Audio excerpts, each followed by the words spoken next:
the slave market of Avaris, crown city of Egypt, home to the Pharaoh, God to his people, welcomes the chief steward and the head of Pharaoh's guards, the most honored Potiphar!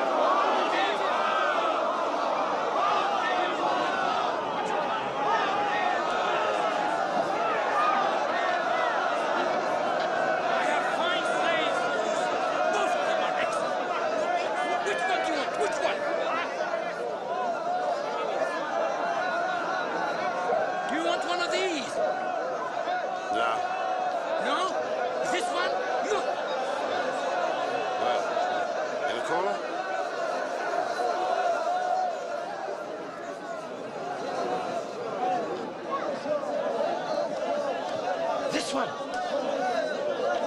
Ha-ha. This one, sir. He's the best, sir. He's a fine slave, sir. Look at that fine head. Look at those shoulders. Look at that back. Those arms. He is perfect. Ah, teeth. Young. He's healthy enough, but probably never done a hard day's labor in his life. Ah, but he can be trained, master. He's submissive, he's obedient. You do anything without a whimper. And he knows his place. Never opens his mouth except to pray. Is that true, boy? Answer the master. And to whom are these prayers addressed? Which gods? Only one, my lord. Only one god. Must be very poor indeed.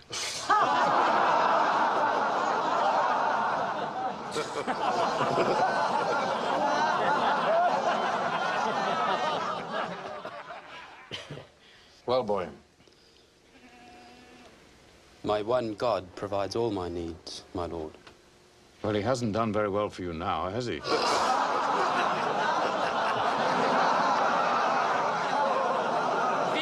Semites are a superstitious lot, my lord. These what? Semites. Semites? Semites. But when they are not praying, they work very hard. Hard workers, are they? Yes. I don't know. What do you think, Overseer? I can knock the piety out of him, master. I know that. When I finish with him, he'll need a city full of gods. He's young. There would be 10 more good years in a slave like this.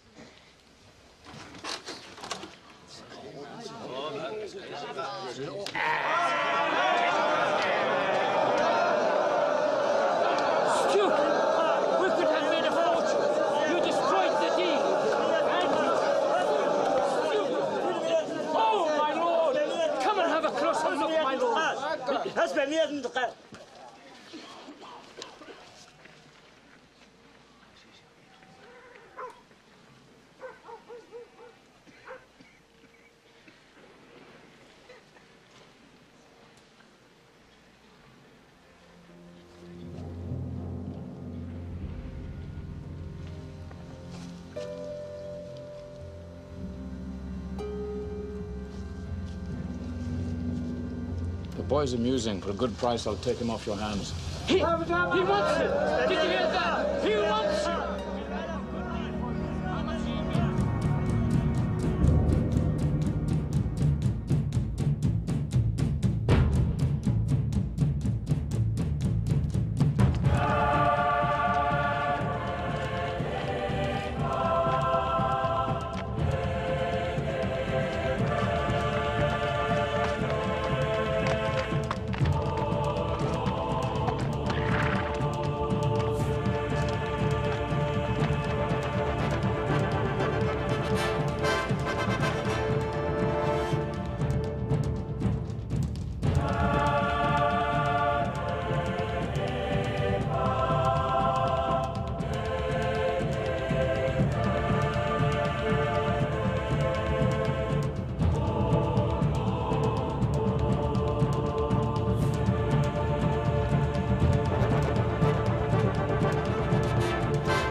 Sleep here.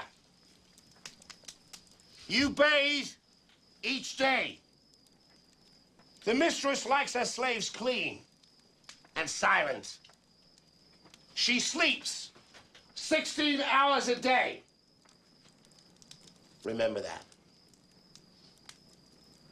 Before work each day, we give praise to Amun, Father of all gods.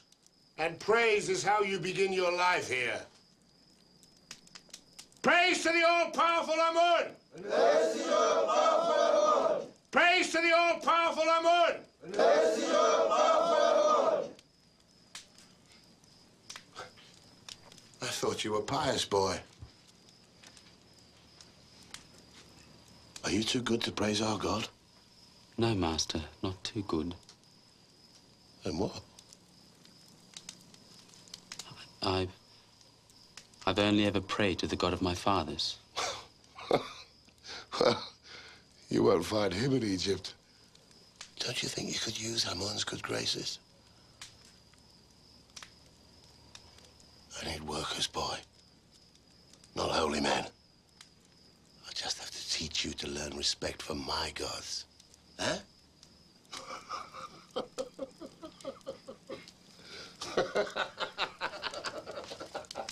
Now sleep! All of you!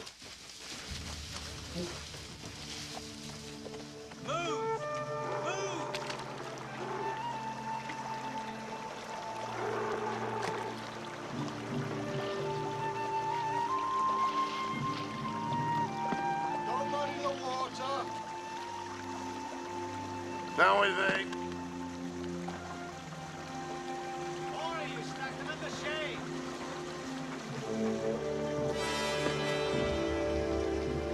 Fill the urn with water. Run, holy boy, run!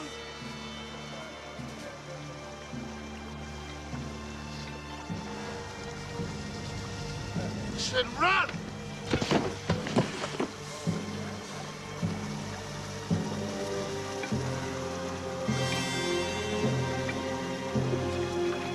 Come on, boy!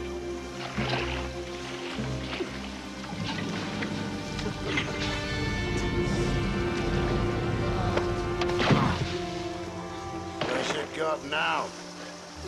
Doesn't seem very powerful to me. Are you ready to praise Amun yet?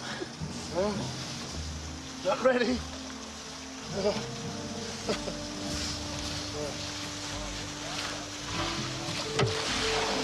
You spilled the water! Refill the urn. Now.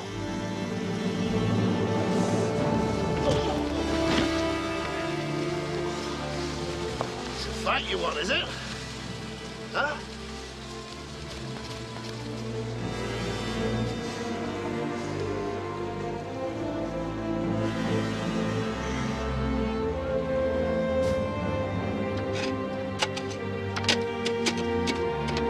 Come on, put your backs into it.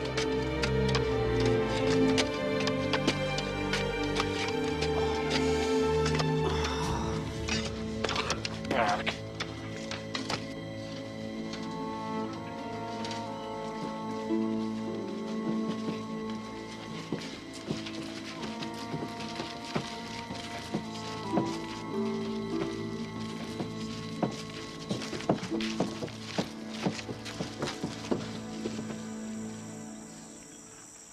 I gave you very definite instructions. Well, I thought... All of this area should have been cleared. Look at this. Here. What are you doing, fool? I said put the bricks against that wall, not this one. Quiet, man. It is the slave who is right. They do go here. The soil over there is too porous. The shrine would sink in a month. We'd both lose our heads. Keep to the plans, Edman. Follow the dimensions exactly as I've written them. It's simple enough.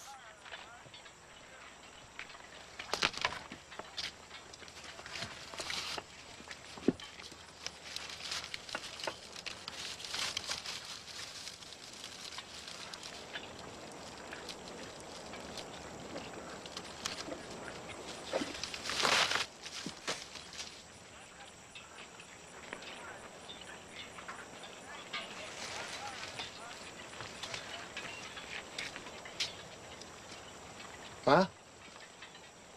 It's no good to me. I can't read, idiot. I can.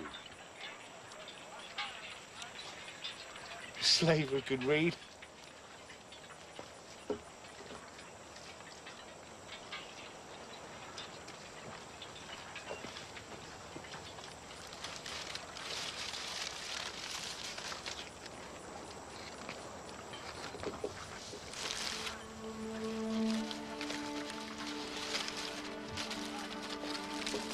According to this, we begin here. That slave, who is he? Joseph the Semite, mistress. He understands drawings? Yes, mistress. Explain his bruises. Well, a slave's life, mistress. His lot is no different than any other. Well, it should be. A good foreman would see. This is a special man.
My wife wishes to compliment you, architect. The garden is an absolute marvel. It's quite lovely. Thank you, mistress. I wish only to serve. You've served well. I owe you a special gift. Name a prize.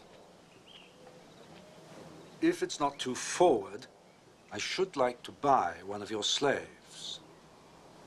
The one who can understand drawings, the Semite. Potiphar, I thought you said you favored him. I did. Yes, and the good architect is correct. We underuse a slave of his skills. His manner is gentle, quality lost on ordinary labor. Bring the Semite slave. Semite! Here! You tell me I did well the day I purchased you. I am grateful, Master, that God chose to be gracious to us both. What? Surely you remember, Master. He speaks incessantly of his God. I'd be careful if I were you. You worship as you like in Canaan, but in Egypt, only Pharaoh, son of Ra, is God. Is this insolence, boy? No, Master. Good. I serve you with humility and honest labor, but I cannot deny my God. A slave who insists on his own ways. What do you make of that, wife? We have enough fools who pander to us. If the estate is to grow, an honest slave who can read drawings and cipher would be a valuable addition. Especially if we taught him our own writing. You see? The respect Pharaoh's chief steward commands at his own home. Slaves instruct him on religion. His wife tells him how to run his household. His wife keeps her wits about and draws attention to what she sees as good. And you see the slave as good? They say whatever he touches flourishes. Is this true? It is, my lord. Do you have a name? I am Joseph, Master. Joseph, son of Jacob. Joseph, son of Jacob. Do you think you could bring some order to my household if I brought you out of the fields? To be out of the fields, Master, I can do anything. Then out of the fields you shall be. We'll see just how matters flourish under your hands. Or the hand of your God. You'll have to name another prize.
We've already got as much in store as the whole of last year's harvest. And there's still plenty left in the fields. Joseph, how do you do it? Ednan, I don't create the crops for harvest. Must be. I know Potiphar thinks you do. Why else would he dress you in robes as fine as these? Clothes mean nothing. I'm still a slave.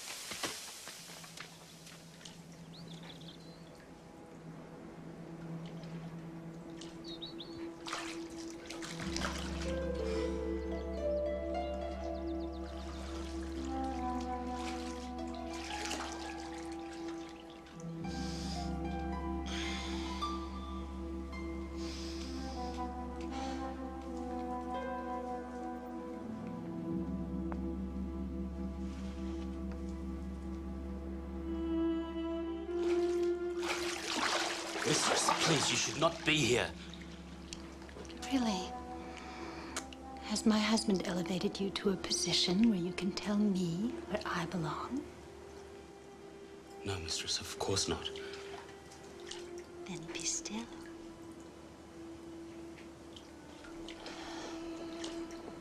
You have some dust on your shoulder. Here, let me splash it off for you. Come on.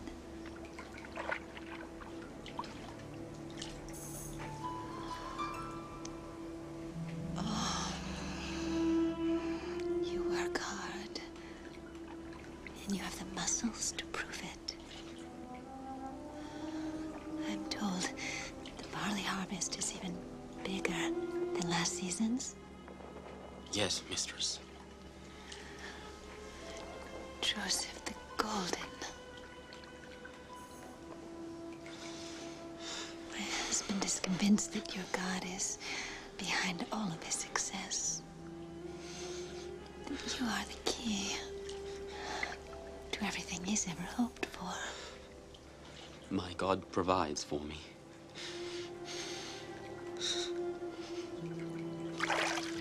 Would he grant my wishes if I were your friend?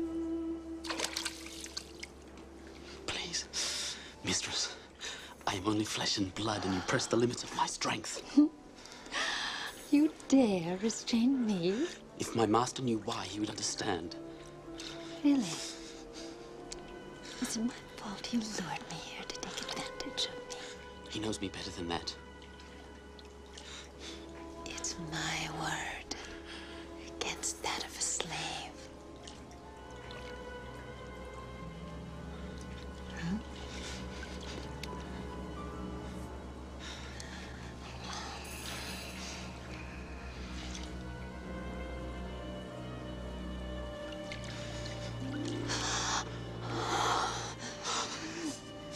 Joseph.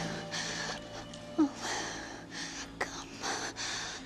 Lie with me. Impossible. Potiphar has entrusted me with all that is his. The only thing I cannot touch is you. How could I betray your husband's trust and sin against God?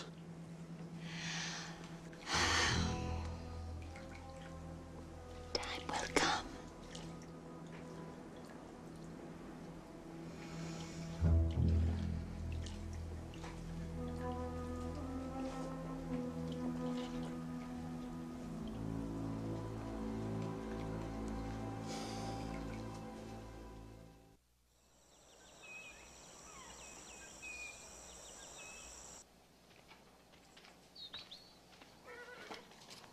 Joseph.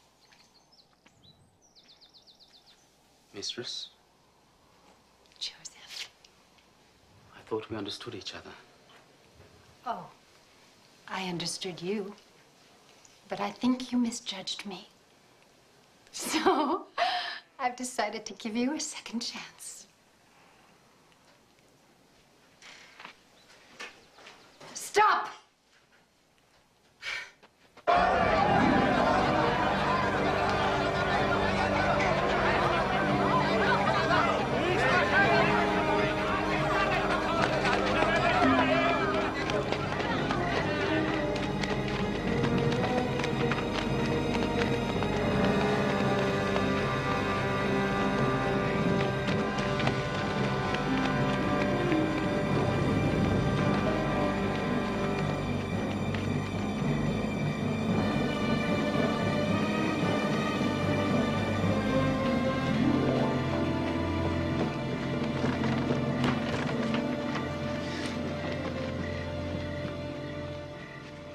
Where is he?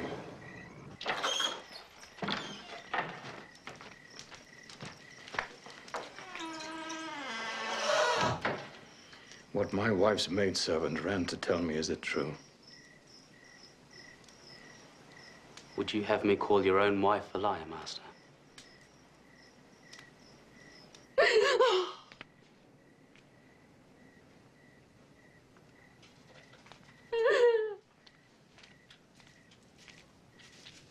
Oh, Potiphar, what took you so long? Didn't my maid tell you of the pain I'm in? Yes, of course you did. Of course, my love, but the Pharaoh has first call on his chief steward's time as well, you know. Anyway, I'm here now. I'm here now, and we'll right any wrong that has been done.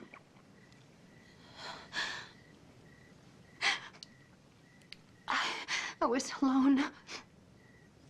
And he came here.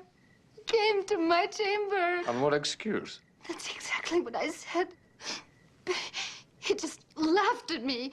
He said he needed no excuse, that he was your chief steward, and that I had to do what he said, or it would be the worse for me.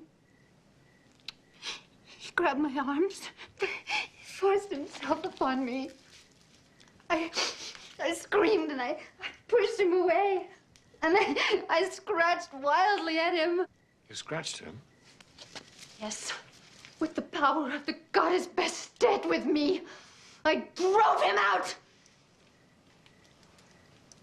I see.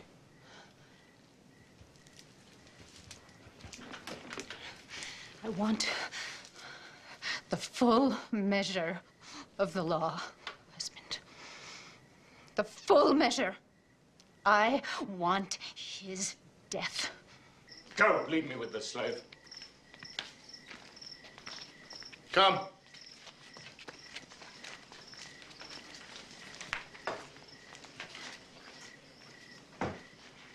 I thought I could trust you. But you can, Master.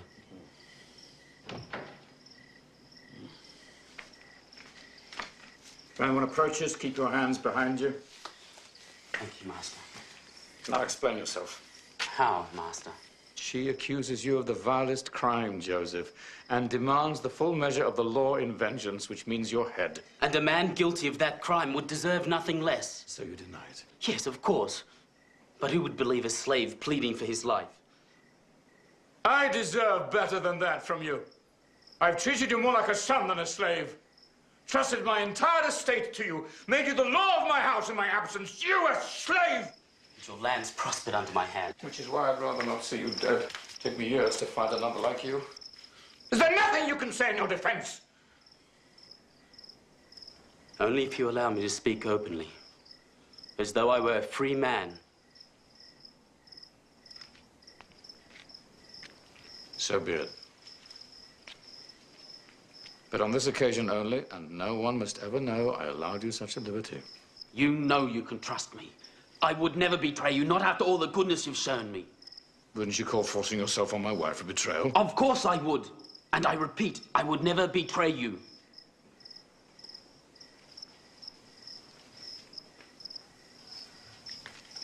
You're saying my wife's a liar? That's not my place, Master. But whatever happened to her was not by my hand. I could not do such a thing.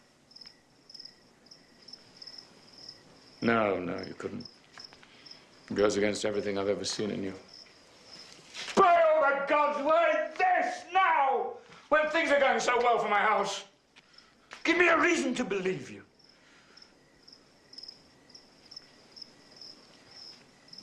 When the blood runs hot, a man forgets his acts have consequences.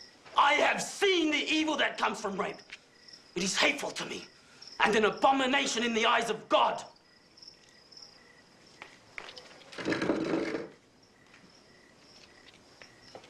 Tell me more. Tell me more. Give me a way of proving this isn't the way of a man like you. These are old memories, Master. Thoughts of a better time before my slavery. And thoughts of a great pain. If you value your life, Joseph, you'll share them with me.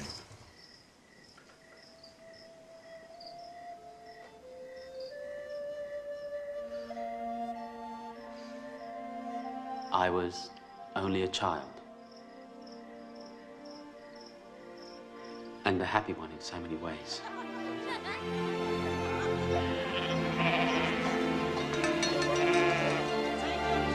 Father! Father! During a long and hard journey, the Lord, our God, watched over us and brought us to a fertile plain near the Hivite town of Shechem. Joseph, gather the others. Here, my father Jacob said we should raise our tents. Quick! Father says you must come. There were my 10 brothers, Reuben, Simeon, Levi, and Judah. Dan, Naphtali, Gad, and Asher. Issachar, Zebulun. It's time! It's time! It's time! And there were his wives, Leah, who bore my father's first sons, Rachel, my mother, the one my father loved most, and the handmaids, Zilpah and Bilhah, and my sister Dinah.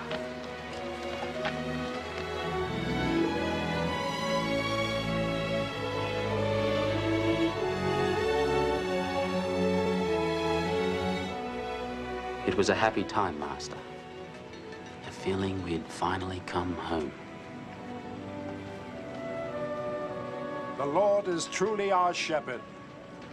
He has fulfilled the promise made to me at Bethel and has led us safely back to the land of my fathers. The Lord is my God, the God of Israel. El Elohei v'Yisrael. El Elohei v'Yisrael. El Elohei v'Yisrael.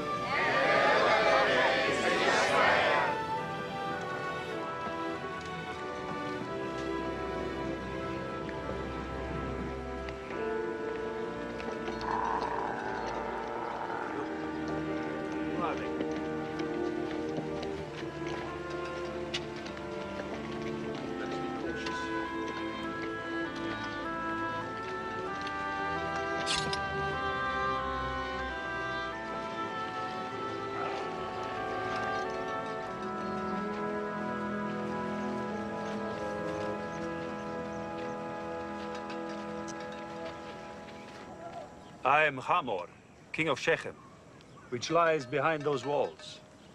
This is Bera, my council, and this is my son, also named Shechem. So there be no doubt as to what the future holds for our city. I am Jacob, also called Israel, and these are my people. We come in peace in search of a land our God promised will be home for us. I see. And which God is that? We have only one. Just one? You must be a people very short on feasts. Our Lord provides. Indeed he does. Indeed he does. It was to him you dedicated the sacrifice? But where's the idol? I'd like to see a single God who could provide for you as well as this one appears to have done. We keep no graven images. Even so, we know he is always with us. You'll find we're friendly people. And if you also come in peace, we welcome you to camp near our city to find the home your single God promised. We come only in peace. And of course, we intend to pay full measure for the land and the use of the spring. Just name the price. 1/10 of your grain and of your flocks, and 1/3 of the animal's increase for 5 years.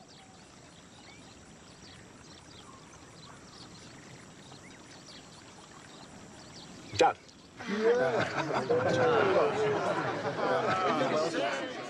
And I thank you for your kindness. We shall be worthy neighbors. Neighbors, yes. Strangers, no. In a week, we honor the goddess Astarte, with a marriage followed by a grand feast. You must join us. But we're so many. Then, at least some representatives. Your sons. Perhaps the young girl here. Your invitation is kind. Count upon some of us being among your number.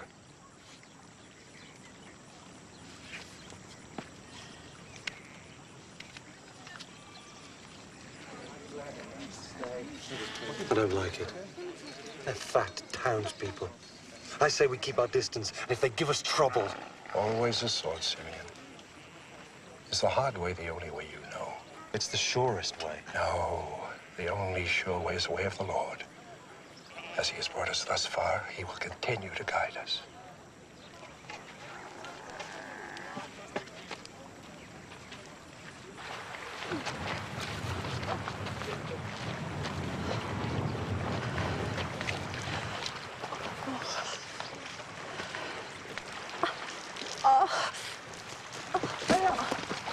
Leah! Gina! Silver, quick! It's nothing. It's nothing. This new child of yours just keeps telling me that he's almost ready. Are you all right? Yes, it's nothing. Go. Go. Go. It's all right. Go. You must take better care of yourself. There's no need for you to be doing this heavy work. No, it's better that I work here with the others. There's enough anger boiling under the surface as it is. Under the surface is where it will stay. Why else settle here, even pay more for the land that it's worth, if not to give you a chance to rest before you give birth? Because it's also proof that the promises are coming true. We will inherit the land that God promised to Abraham. I know that you accepted his terms so that I could be settled when I have our second child. But Jacob, the others know it too. Rachel, I've made no secret of my love for you. I never have. You're first in my eye and my heart. Second, Jacob, second. Joseph comes first with you.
Wait, my dear.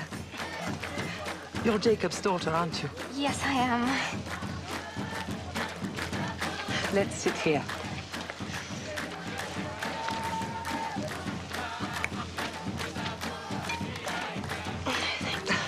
Now enjoy yourself. This is a feast.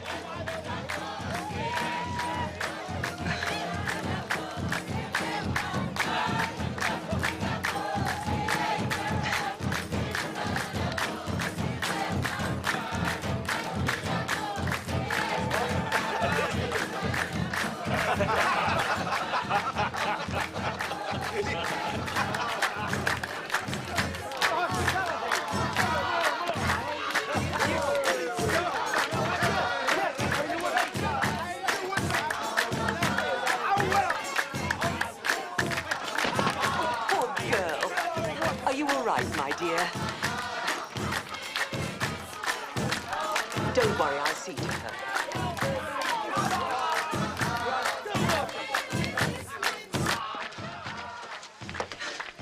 You need a quiet moment to gather yourself together.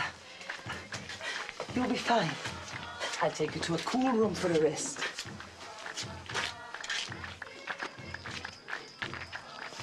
You need to rest. Lie down here for a while. You'll be fine.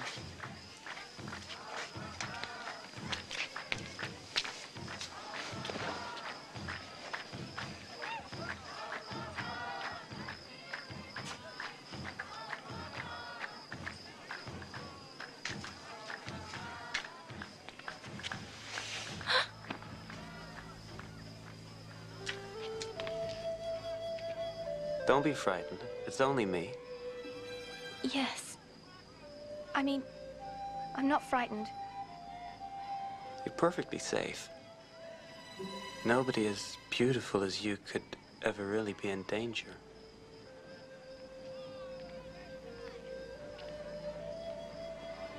You're a woman who can have anything she wants. Yes. Well, not really a woman, just a girl, really. No, a woman. Whose face haunts me at night, whose smell makes my head spin. Please, I have to go. I shouldn't be here. This is exactly where you belong. With me. Stay away, brothers. Simeon!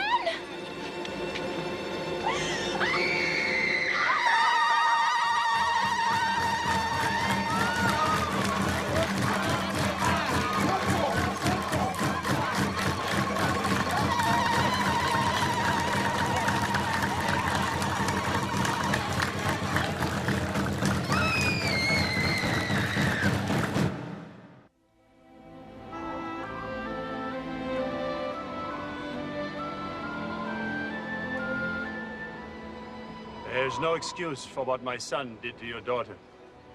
To all of you. Other than that he was drunk with love. Right! The crime! Shames us. Violates all laws and traditions. No love can come from violence! I gave you my trust, my friendship. Please, Jacob, listen. I'm asking for your daughter. I ask for her in marriage to my son.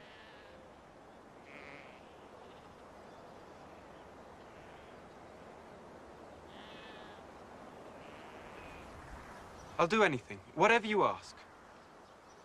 But I beg you, let me marry Dina. Your people and mine can be one, Jacob. We will take your daughters as wives, and you will take ours. Then you'll be strangers here no more.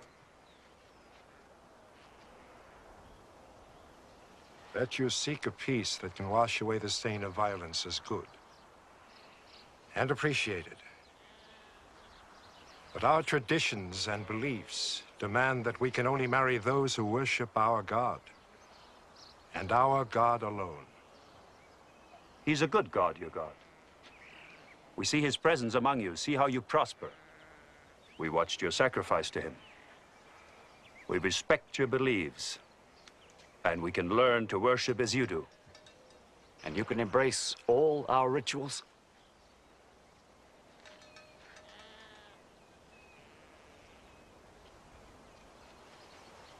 We both have much to think upon.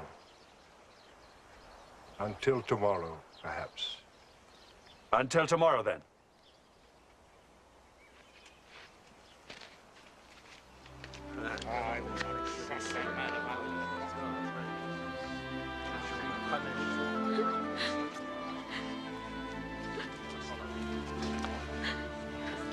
Be strong.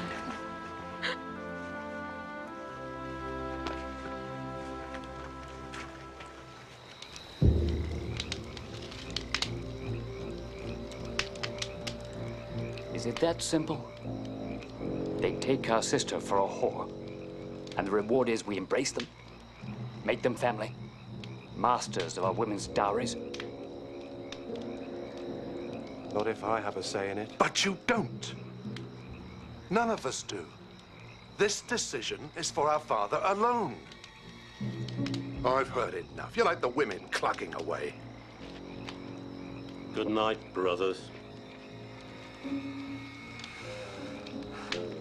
He's right. It is father's decision. Yes.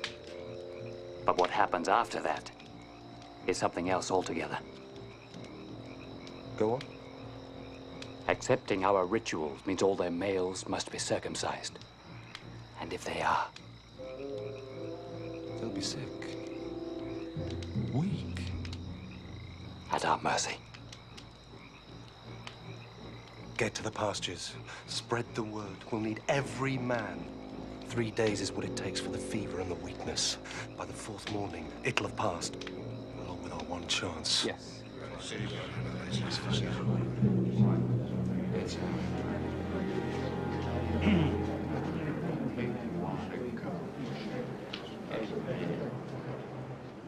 Well, Israel, have you thought upon it? I have. And I see great wisdom in your offer. But have you considered what you must do to marry amongst us? Circumcision is a harsh demand to make of grown men, Jacob. But absolutely necessary. It is a sign we bear on our flesh of our covenant with our Lord. A proof that we embrace his commandments.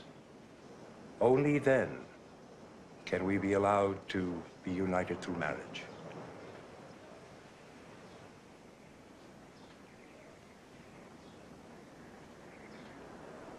So be it. Our men shall be circumcised, and we shall be united in peace.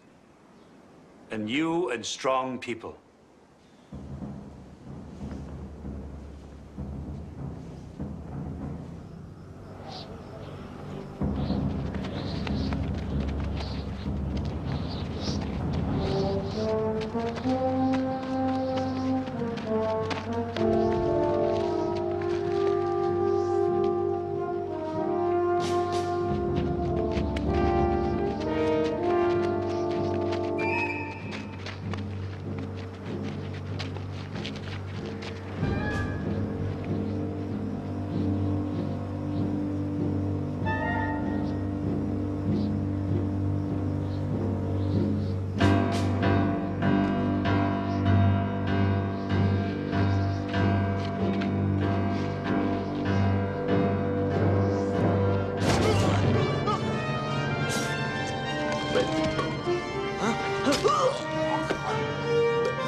Madness! Insanity! How in your hearts could you have done such a thing? Ruthless, merciless. Is this the good way, the right way? You have brought ruin upon us. Someone had to defend Dina. She can't be treated as a whore. She was to be treated like a bride. You have broken the peace and used our traditions for vengeance. Now Shechem's neighbors will join forces against us. We're so few in number.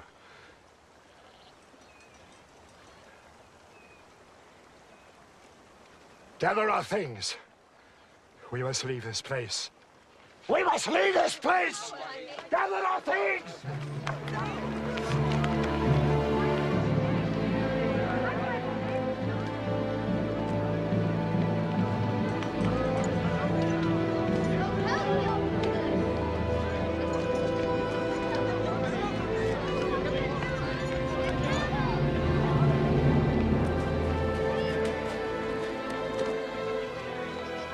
And so we were forced to leave the land that held so much promise. We went up to Bethel, where my father had once erected a monument to God. And again, God spoke to him. As my father told me, the Lord said, "Be fertile and increase. A nation, an assembly of nations shall descend from you. Kings shall issue from your loins.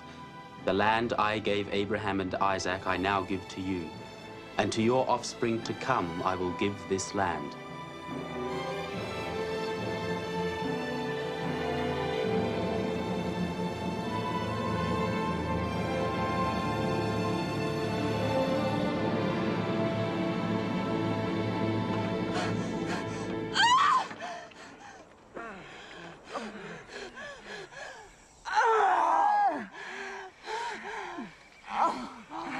Push!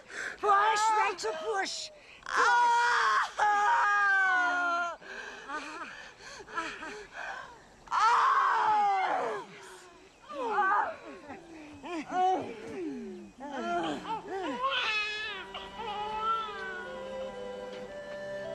You have another son.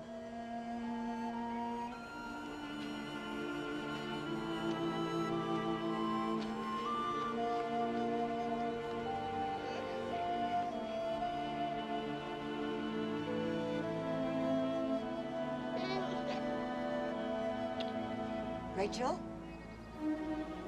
Rachel? Stay awake, Rachel! Jacob! Rachel? My sister! Rachel! She's dying! Oh.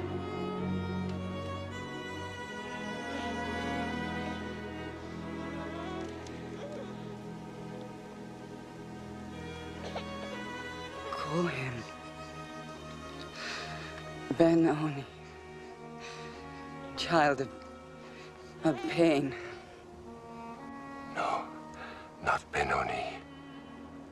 Benjamin. Child of happiness.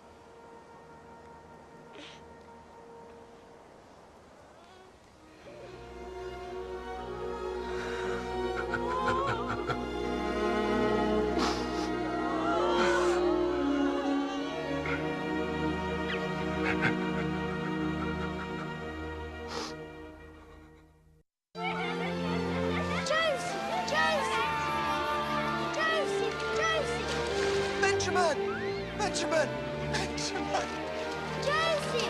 Benjamin! Oh! Oh!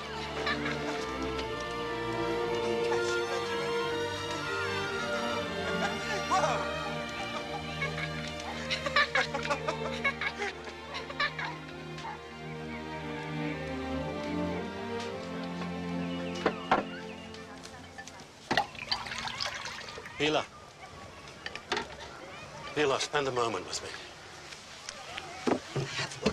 But I have things to tell you. Important things. Perhaps tomorrow. You know this is my last night. When Jacob returns, I must go out with the herds. No. So, this is my last chance to speak to you privately. That's impossible, Reuben. I belong to your father. For now, Bela. But I am the eldest. And all the concubines that belong to him now will belong to me sooner or later.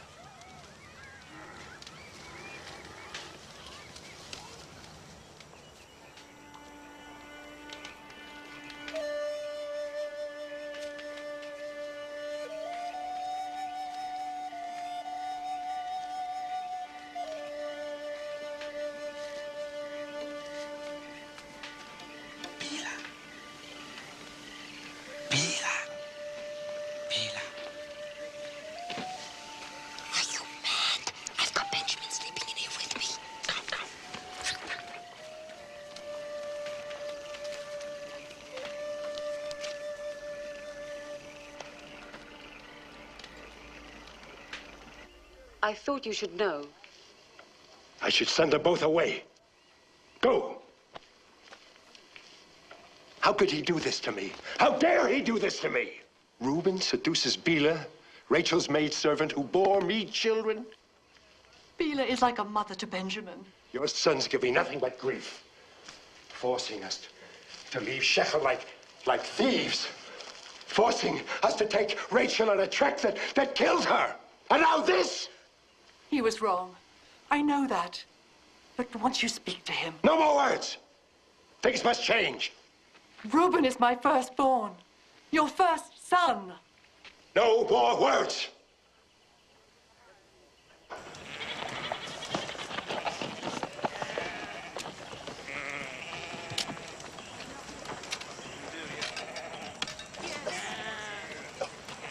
One phase of the moon, then you return to help with the harvest. Be careful. Be alert. While you are gone, Joseph will be in authority. You will hear his words as if they were mine. Joseph! Is this a game, Father? I am the eldest. And the one who shows me no respect. You and Bela shamed me before the entire camp. Simeon and Levi betrayed my word at Shechem. If my sons will not honor me, I cannot honor them.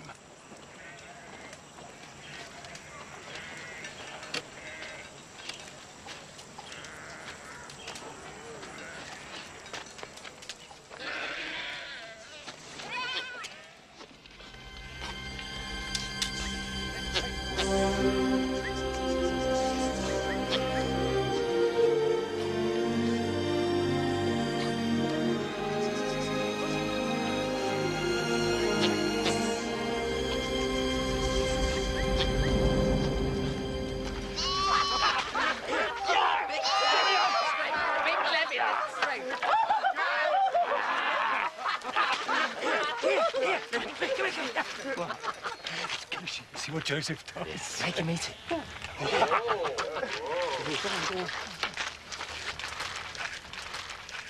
Meat for supper, little brother. Meat? From where? A sheep. You can pick the one for slaughter if you like. Me, never. Come on. Father specifically forbade us from... Well, he's not here, is he? He's not stuck out here alone, baking under the sun, living on dried fruit. Here's a nice fat one. Will stick to our ribs. But what will you tell Father? He won't find out. At least he'd better know. No wagging tongue. You'd like to. Not our fault. The poor little lamb strays off and gets mauled by a mountain lion. Understand, little brother? What difference does it make? He's got more sheep than anyone else in Hebron. But Father, put me in charge of the sheep. And be quiet.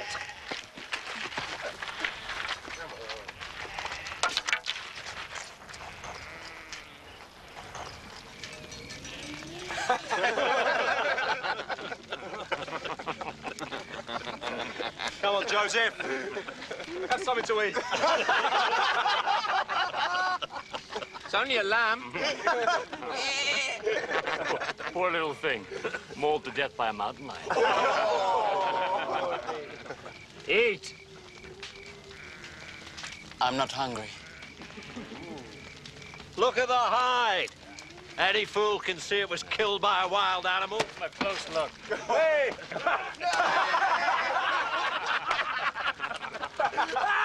Any fool! Right? Brother? You take me for a fool? I've been a shepherd my entire life. I know the problems shepherds face. And I also know their tricks. Father, we... Silence! Now take it away! Get it out of my sight!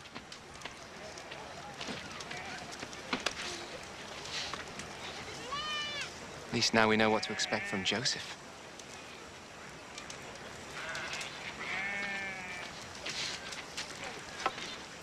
Betrayal. He's a spy.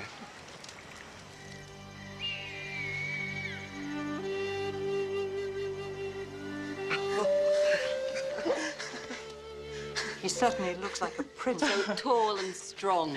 Oh, Jacob, it's beautifully made. If only his mother could see him now. It's wonderful. Surely I don't deserve it. None of his brothers have anything this fine. None of them deserve it. He does. He has proven his loyalty and responsibility. He has earned the coat, just as he's earned the succession. Now, leave me alone with him. Go, all of you. Go.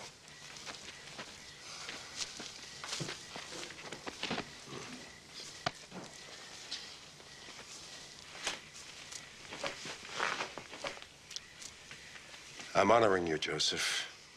Naming you my heir. Next in line as head of the tribe. You can count on all your sons, Father. Some more than others. Simeon, Levi, Reuben. I can never forget what they did. The coat is a mark that you will carry on the line. When you wear it, remember, it is a robe of honor.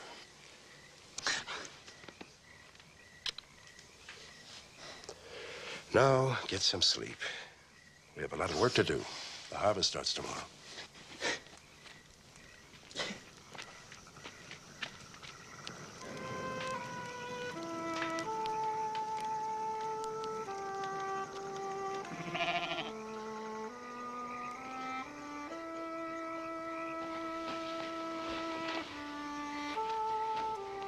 Joseph, tell me again what our mother was like. She was gentle,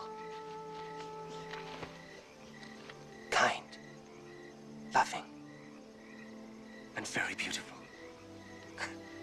More beautiful than Leah, Zilpah, and Bilhah. Yes, much more.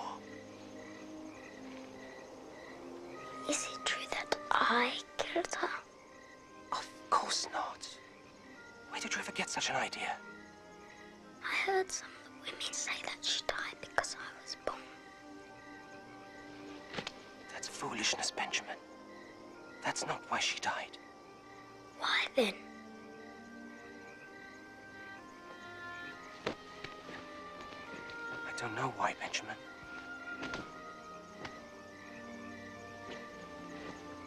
People are born, live, and die.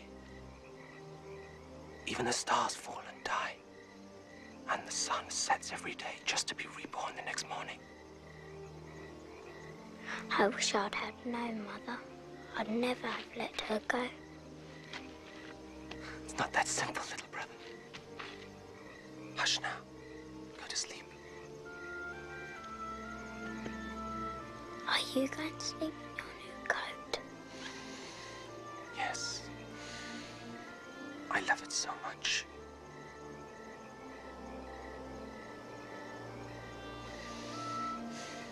I must sleep now. Tomorrow's harvest. Hard work.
So, then, we all began to bind our sheaves and brought them together and set them upright. And as soon as they were on end... But don't stop now. What happened? Then, your sheaves all prostrated themselves. They bowed down before mine. That's it. Taking all I can. Boy's gone crazy because of Father's promises to him. He already thinks he's our master. I also had a dream. In mine, there were 12 piles of manure. The smallest one walked and talked and told tales. No, be serious. I've had enough of him. It's time we had this out. Tonight, after the day's work.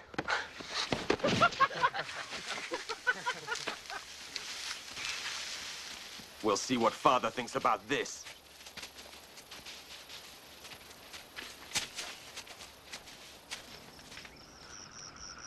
So we all began to bind our sheaves and brought them together and set them upright.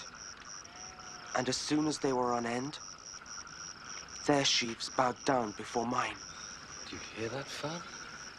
He dreams of being our master. This has to be stopped. Now, that Simeon is as foolish a thing as I've ever heard. Should I order the boy to stop dreaming? Dreams have meanings. And when God intends for us to understand them, he'll make it all clear. Until such time, all we can do is listen. Joseph, you spoke of another dream. Yes, Father. Tell us. I'd better not, I think. If God gave you a dream, you must share it with us.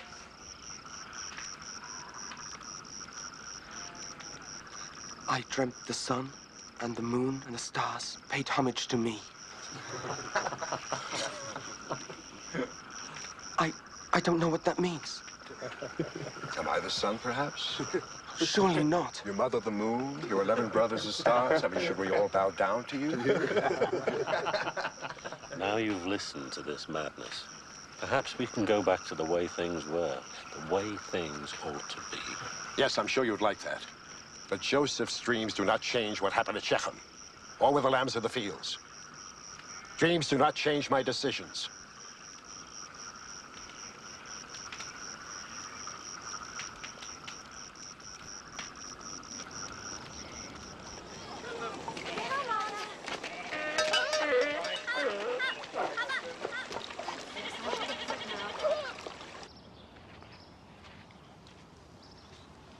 I'm sending you to see how the flocks are doing, not to a feast.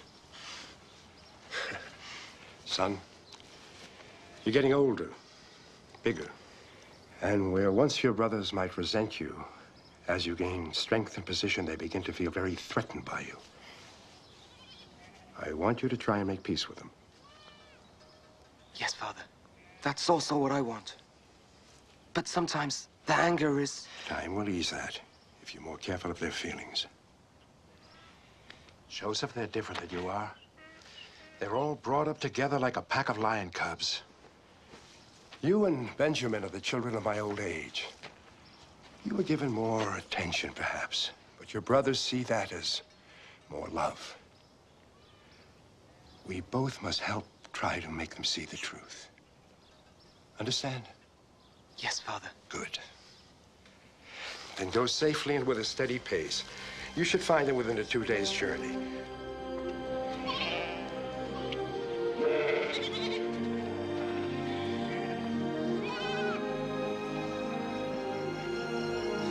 Each night grows colder than the one before.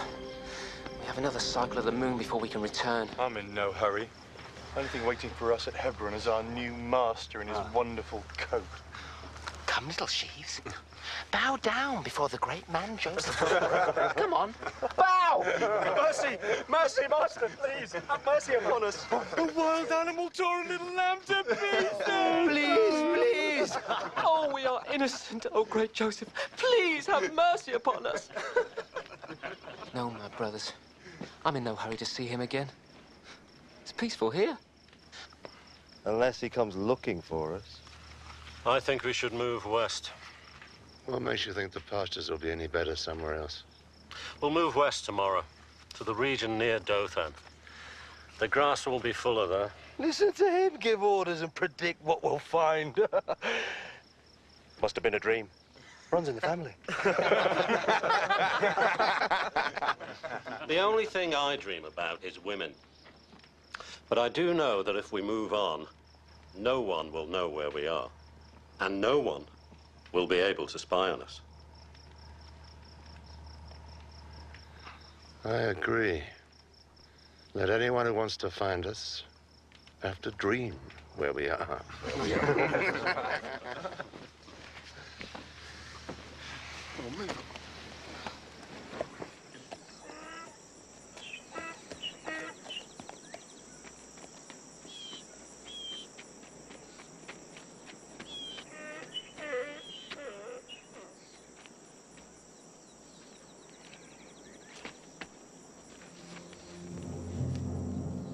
What are you looking for? I'm looking for my brothers. They're pasturing the flocks somewhere near here. They moved on. I heard them say they were going to Dothan. Thank you.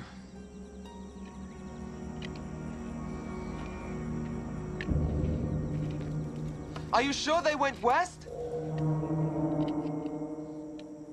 Last night, I dreamt I was on one of those big ships that dock in Jaffa. I had 3 women. One had red hair, the other gold, the third... Your dreams don't count. You're not Joseph. I wonder. Father wasn't so pleased with his last dream. That's right. Yes. What if they are prophetic? All of us kneeling down to him. Father, too. Sickening. Stop it. It's only a dream. We'll end up bowing and scraping to him, crawling to beg for favors. Stop it.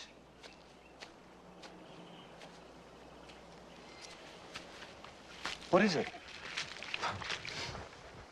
Here, brothers! Look, the dreamer himself. And in the coat. I swear I could rip it from his back. Father sends you fresh food!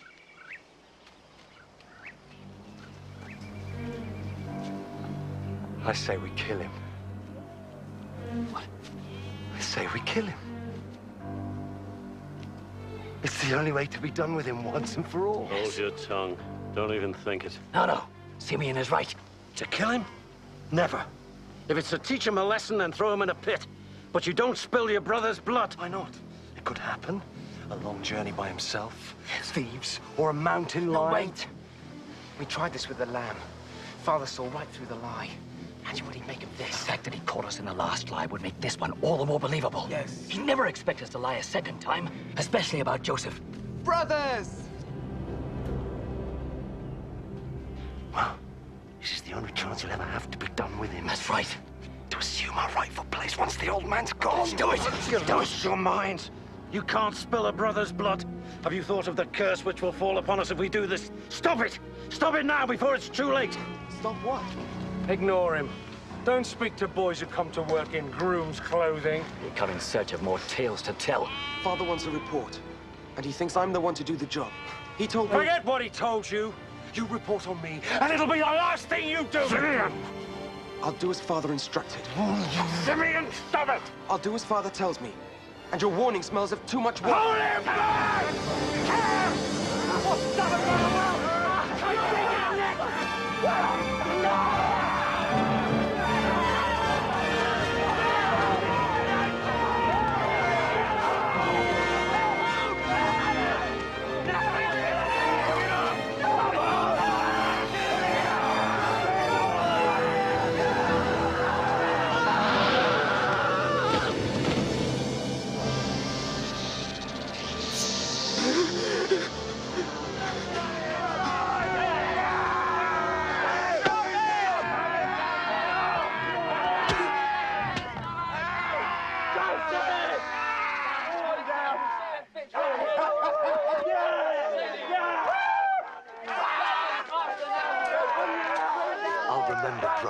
I'll remember that when the time came to act for ourselves, you weren't there. No, I wasn't. Perhaps I'm just not as big and brave as you are. Brother. You're letting him go? And what if he tells our father? He won't do anything. Not Reuben. He stands the most to gain from all this. With Joseph gone, who else will our father put in line to replace him? He'll be back.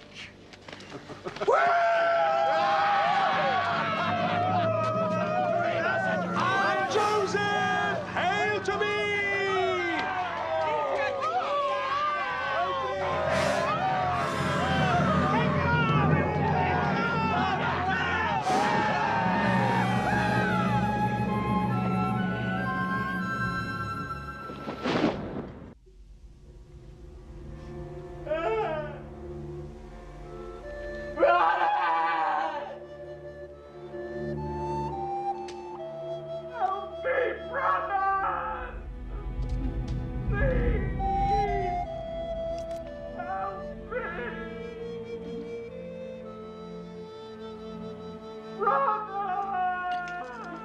Grow up, all of you!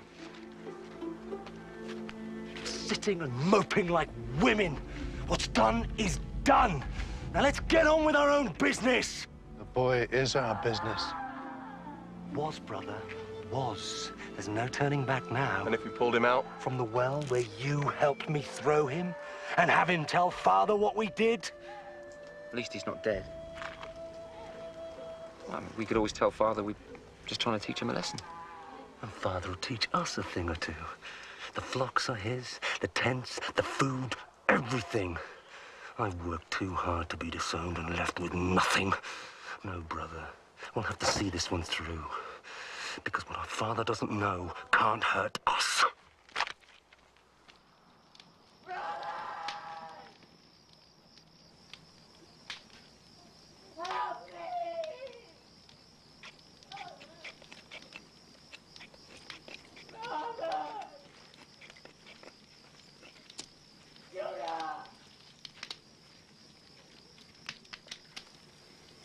There's not much grazing left in these fields.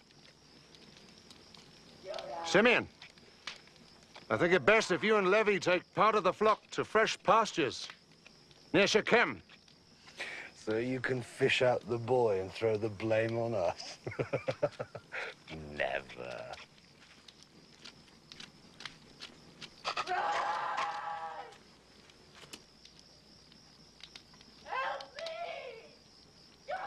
Oh, do something, Simeon, before we all go insane! We should have killed him. Shut him up. You want to fight me, brother? If that's what it takes. But you're not going to kill him. And you're not going to fish him out? If that's the only way to avoid a brother's blood on my hands, then fish him out we will. To avoid spilling his blood, you'll have to shed mine. If you can. But I'm a reasonable man. I'll give you till dawn to come up with another suggestion.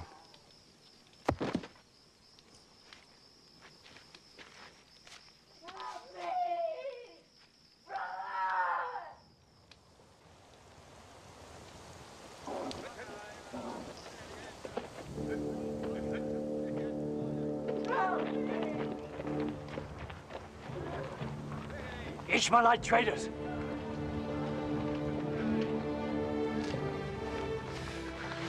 Now the boy must be killed before they hear his damned whining. No, no, no. They're the answer. Them? How? They can take him for a slave. Down to Egypt. Then at least he'll live and our hands will be clean. If he escapes, comes back and tells Father what happened. Ishmaelite and Egyptian slaves don't escape. They pay for him. There's money in it for all of us and no blood.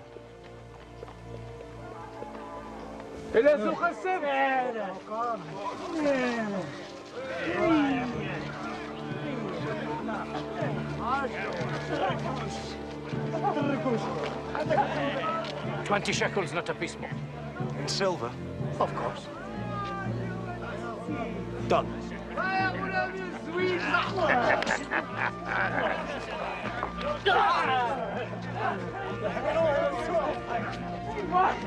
What is it? Brothers! Help me! Please! Brothers! Brothers! Brothers!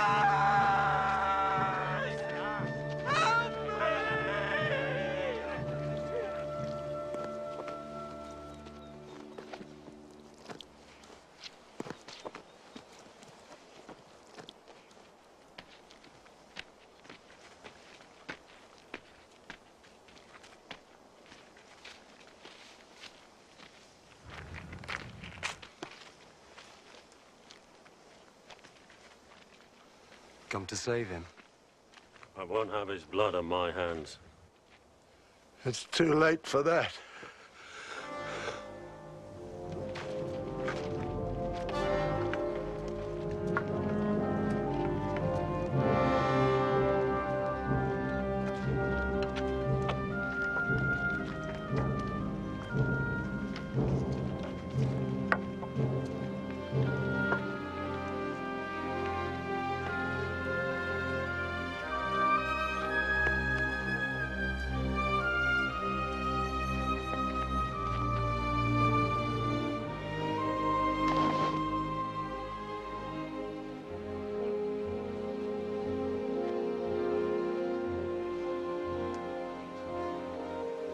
I found this on the road.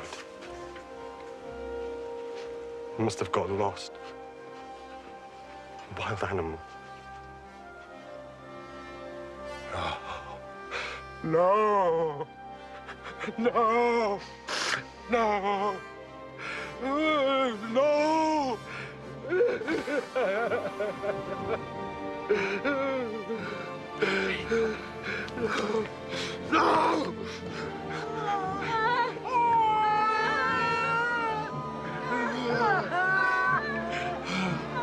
What's left of me if Joseph is dead?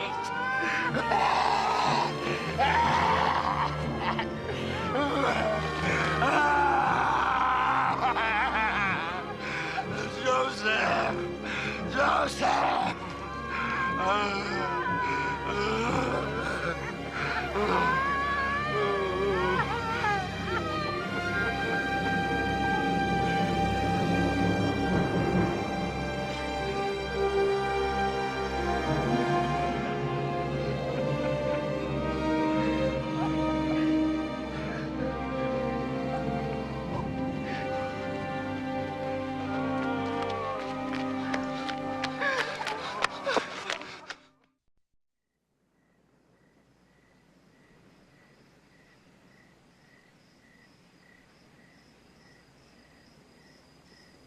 Here then, Master, is my version of events. And may the Lord my God stand by me as I speak only truth, and desert me if I lie. If you lie, I will kill you. It was the last day of the harvest festival. The gratitude to the gods. I set about arranging the house, believing it to be empty.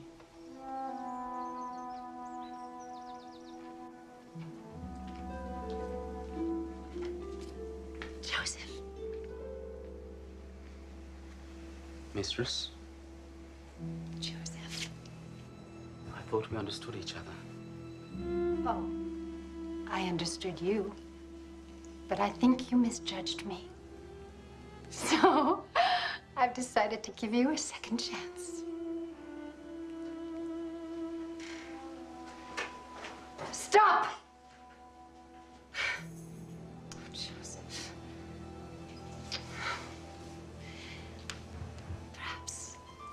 Perhaps if we talked more, became close, perhaps you might see me differently. You might see how melancholy I am.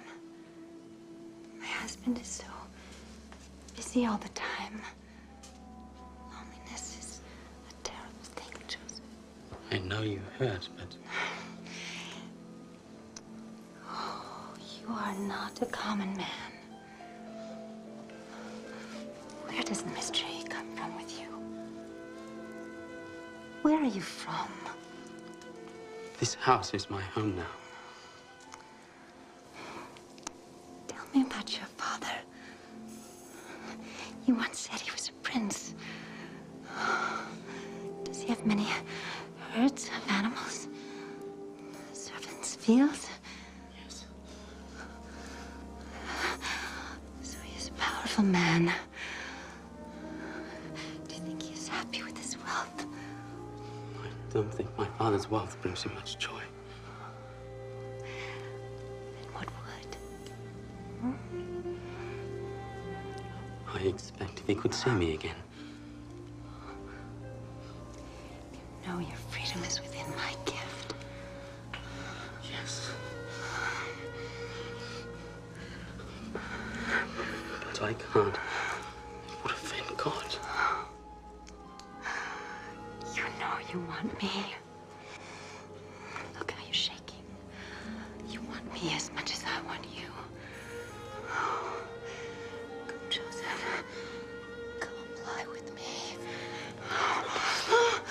Leave me! Stop! Who do you think you are, you fool? You dare lay a hand on your mistress? Ah, my husband would kill you for this.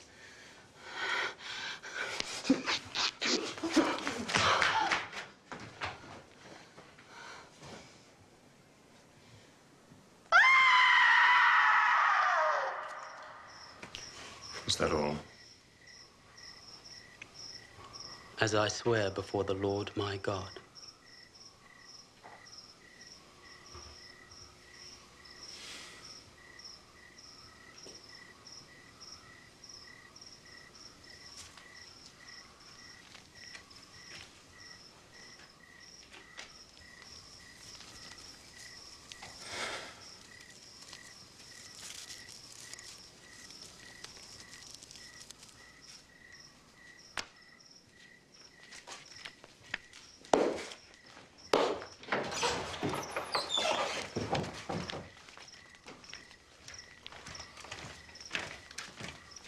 Summon the household.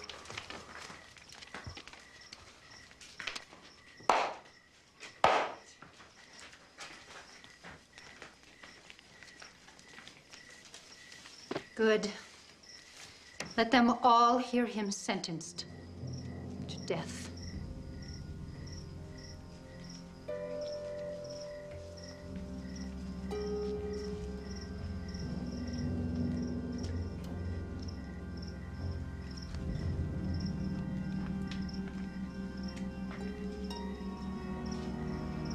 I have heard the reports and weighed them. The slave is guilty. Here then is my decision. As I say it, so it be written, so it be done. The slave is to be taken to the Pharaoh's prison and held there at my pleasure. The jailer is to report to me weekly on his treatment and his progress. Thus is this matter now closed.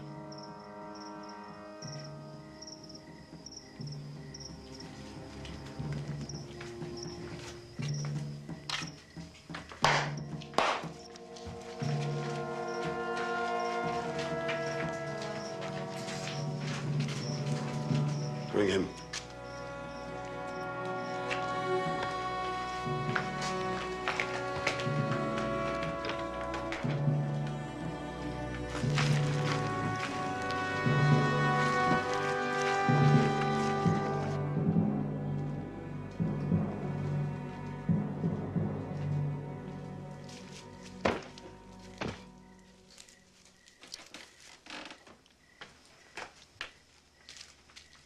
You humiliated me. You sent him to prison at your pleasure? What about my honor? What honor? Dare you? I know you, wife. I know you. Don't understand. Whatever you believe of me, how can you let him live? How can you humiliate me like that? Because one humiliation deserves another.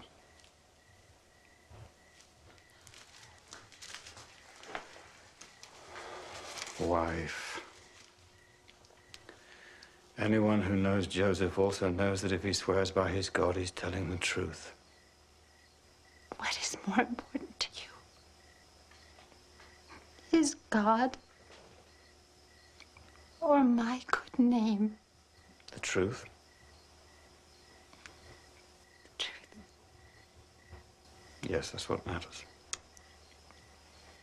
Well, then, you might as well set him free and complete my shame.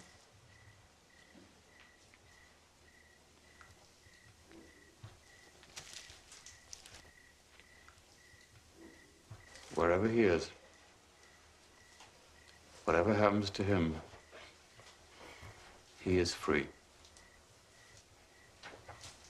Because his God is with him.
Potiphar, chief steward of the Pharaoh.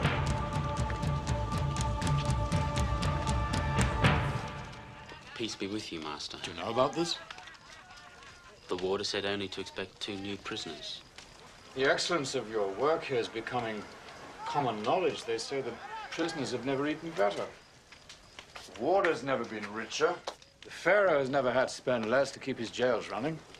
10 times a day I'm asked how you do it. God blesses my work, Master. as I've seen for myself. And I know that one day he'll see me gone from this place. Well, he'll have to deal with the Pharaoh first. I'm not so sure they're on speaking terms. As you see, two very fine specimens. Fine garments, royal eye tattoos, and of station and breeding.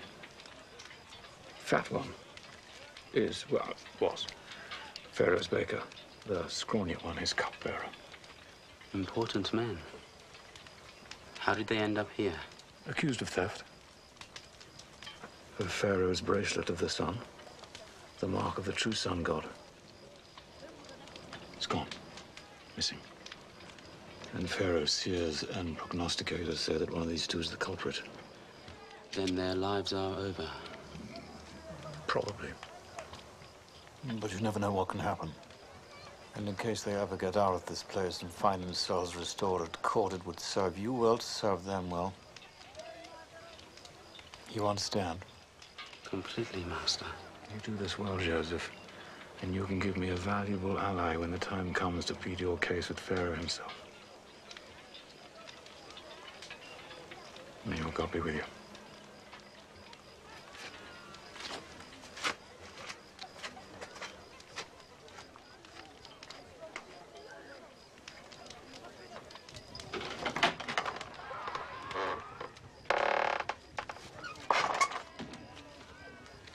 I am Joseph, my lords. I have been instructed to attend you during your stay here. Are you the warder? No, my lord, his servant. Ah, you must be the Semite who does the warder's work for him. I am honored that you know of me, my lord. Huh? Yes. The court knows how well you serve your masters. And their wives. There are many stories that have no truth, my lord. Are you calling Potiphar a liar? Slave? No, my lord. Are you calling his beautiful wife a liar? I accuse no one, my lord. Really? Well, I accuse you, slave. I accuse you of staining Potiphar's wife's good name, of calling Potiphar a liar. Guard! Guard, come here!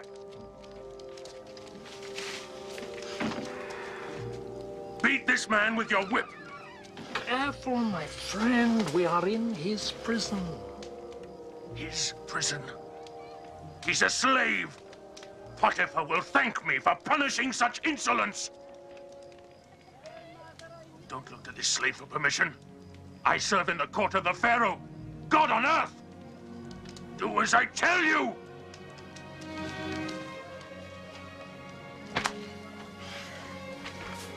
You will not slander the name of Potiphar.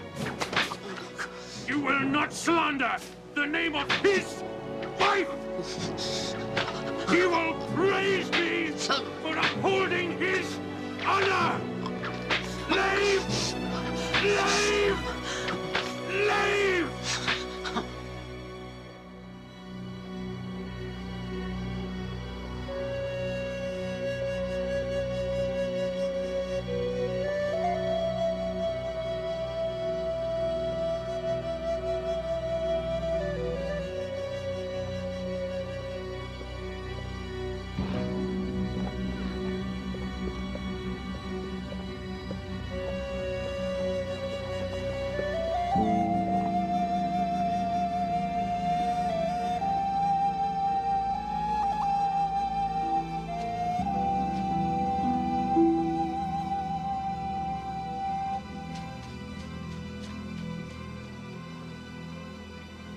They say this season's market will be bigger than last.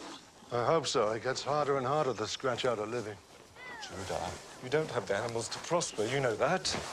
You need good, rotting males, healthy she-goats, ewes. I won't return to my father's camp. I can't live with Jacob's sorrow. He still mourns the loss of Joseph, and the entire settlement is a pool of grief. As a widower, I've enough of my own.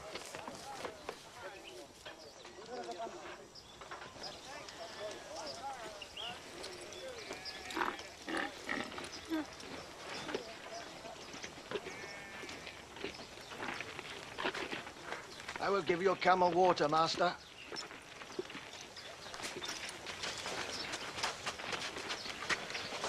Now there's a sight. Oh, a Canaanite who hides her face. They're always bewitching. It's a strange custom, but it adds to the mystery. Traveler, lie with me and ease your mind. While lining your pockets. Who can put a price on a moment's escape from the troubles of the world? I have no money with me. My friend is a recent widower, and while he may not have money with him, he does own fine flocks, perfect animals, the softest fleece you've ever felt. Though I can't say what someone like you might have felt. I see no herds. They're at the market. I could bring you a sheep on the way back. Tomorrow. And until then? Only my word. Then you can leave me your staff and seal as a pledge. Tomorrow, when you bring the fleece, I'll return them.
Life is hard on you?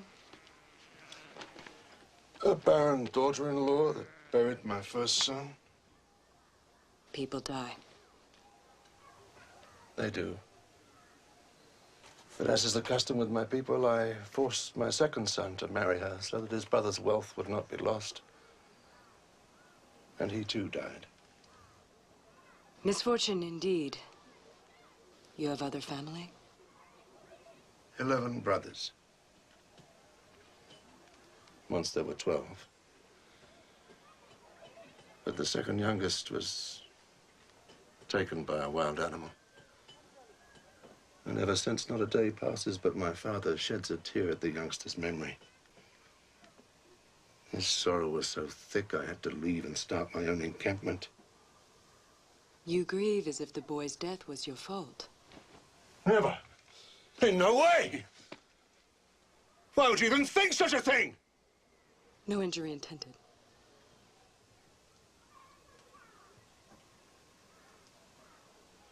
You're a very fine woman. Thank you. Until tomorrow, then. When I bring you your fleece and redeem my staff and seal.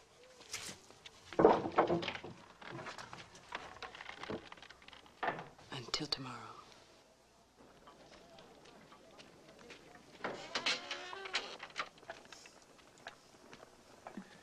Pay homage to Potiphar, chief steward to... Peace be upon you, master. Call the door, Edna. The door. Come. The warder tells me your distinguished guests aren't sleeping very well. It seems their sleep's troubled by dreams. They're not alone. Strange dreams. Full of signs. soon as I learned of this, I came myself. Because I know of your gift for reading the messages of the night. Hence a chance to redeem yourself by interpreting for them. You can't remain silent now that they know you have the special gift. How do they know? I'm due back at court. Pharaoh's men work night and day to retrieve the bracelet. They'll have it before long.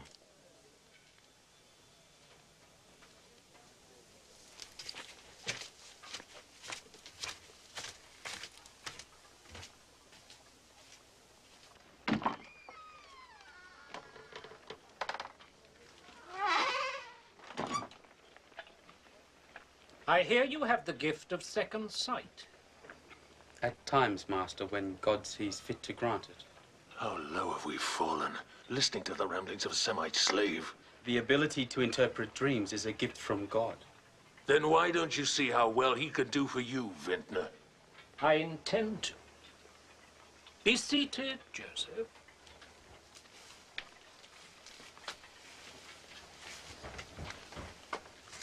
Here is my dream. I was in a vineyard in the countryside. There was a vine in front of me, and on the vine were 3 branches, one of which began to bud. Now, no sooner had it budded than it blossomed, and its clusters became rich grapes. I had Pharaoh's cup in my hand.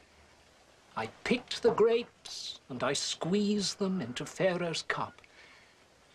And then I handed the cup to Pharaoh. Now, can you interpret? This is what it means. The 3 branches are 3 days. In another 3 days, the Pharaoh will lift up your head and restore you to your position. Then you will hand the Pharaoh his cup as you have always done. Rest easy, your days here are numbered.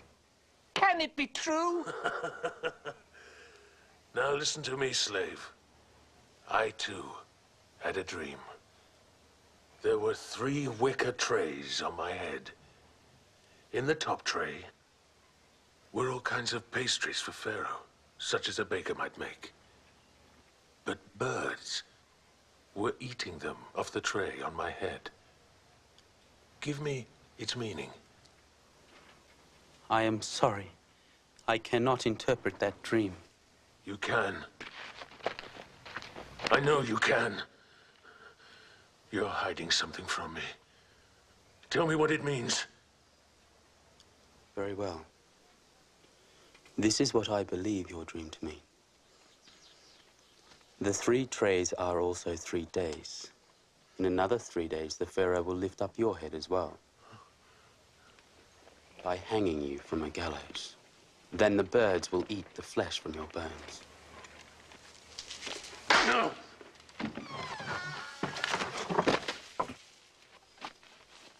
The Pharaoh's bracelet has been found. Warrants have been issued. What does it say? She promised she'd be here. Oh, to your good fortune, she's not. You kept your end of the bargain. If she's not here, then you get the sweet memory of her bed and get to keep your animals. I gave her my staff and seal as a pledge, remember? Come. I think I can find her home.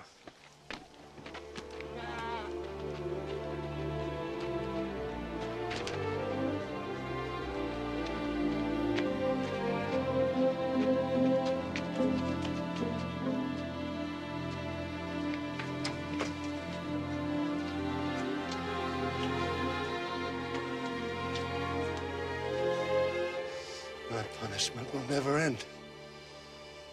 Never.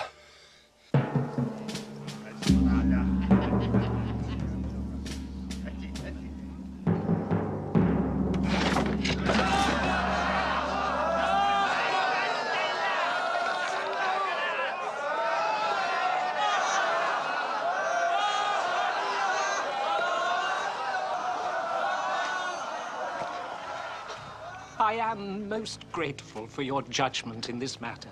I always knew, even in the darkest days, that I could always... Yes? I trust my master's stay here was made as easy as possible. Yes, yes. Considering the circumstances.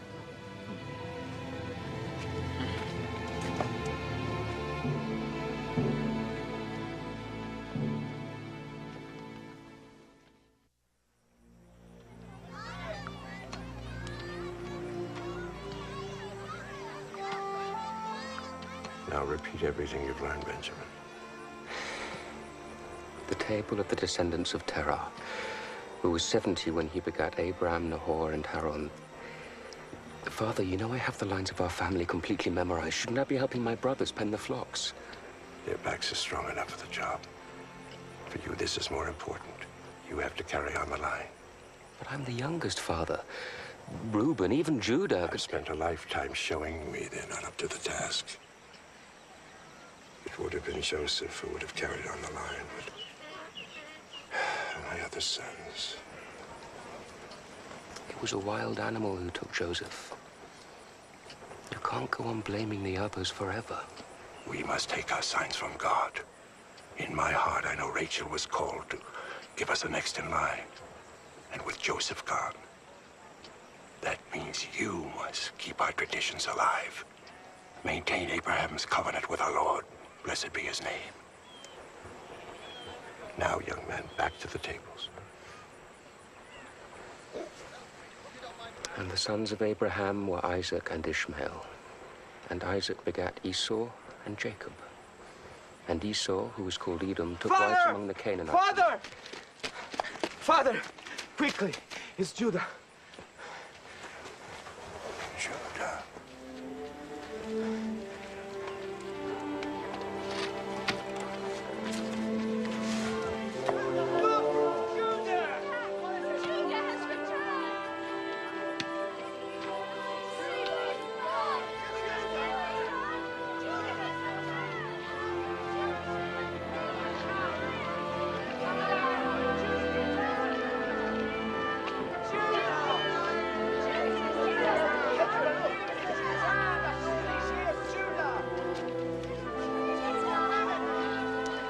Reuben. Judah.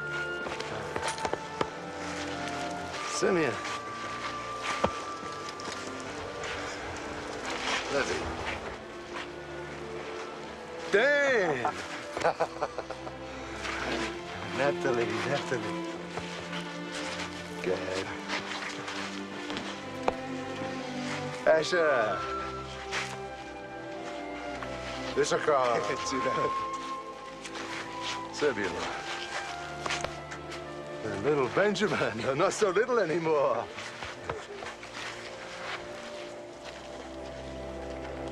And my father Jacob.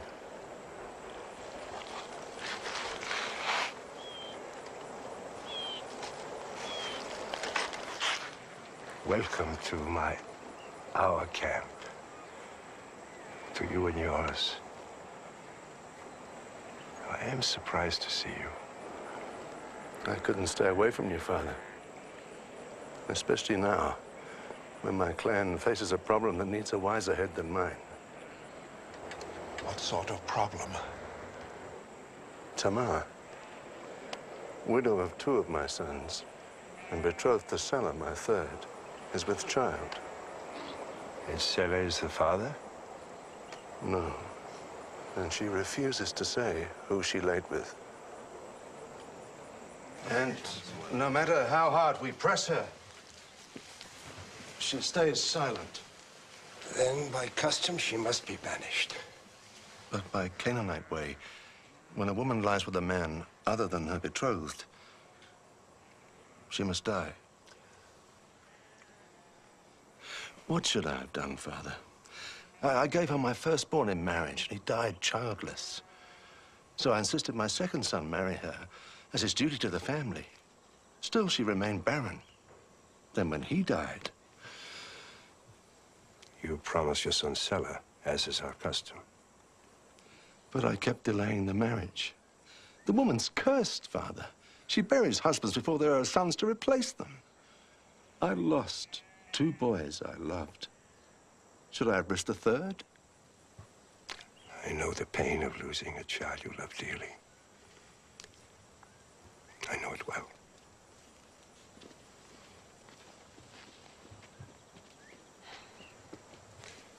Yes.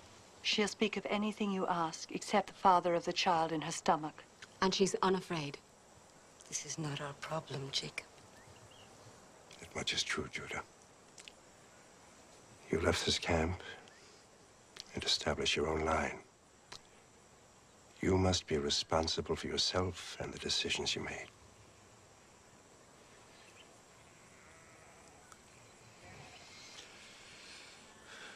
We'll take her back to our camp.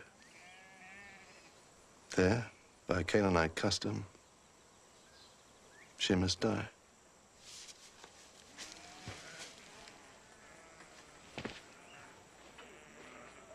We leave at first light. Fine-looking flock. Well, there's rumors of some outbreak of fever among them. Taste it, you see.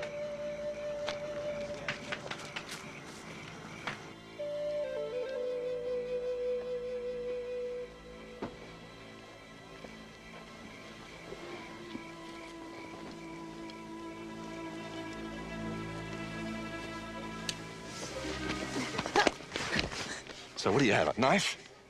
You think that by killing me you can save your own life? You do me a favor, whore! By trying to spill my blood, you justify my own decision to see you executed.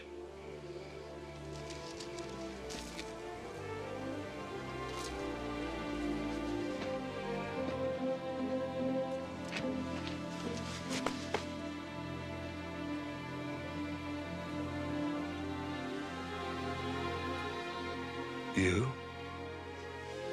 I only did it because I wanted a child. This child that is rightfully mine. A son to continue the name of my husband, heir. Your own son and firstborn. But you didn't sell it to me when it came of age as you should have done. You're a very courageous girl, Tamar. But not brave enough to face death. That won't happen. I have enough to answer for. The crime of taking your life for something I have done is more than I can bear. You were right and I was wrong. I should have given you to Sulla. The only sin there is belongs to me. You will live to have your child and raise him as a mother should. Living in your own tent with respect and love.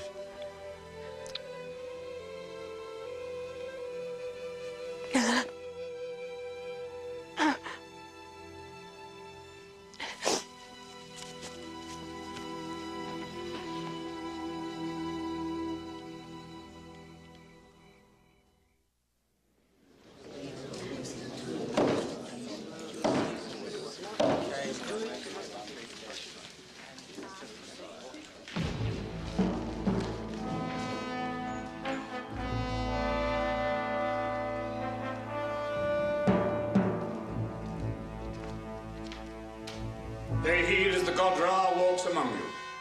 Pay heed to the Pharaoh, son of the heavens, Ra incarnate.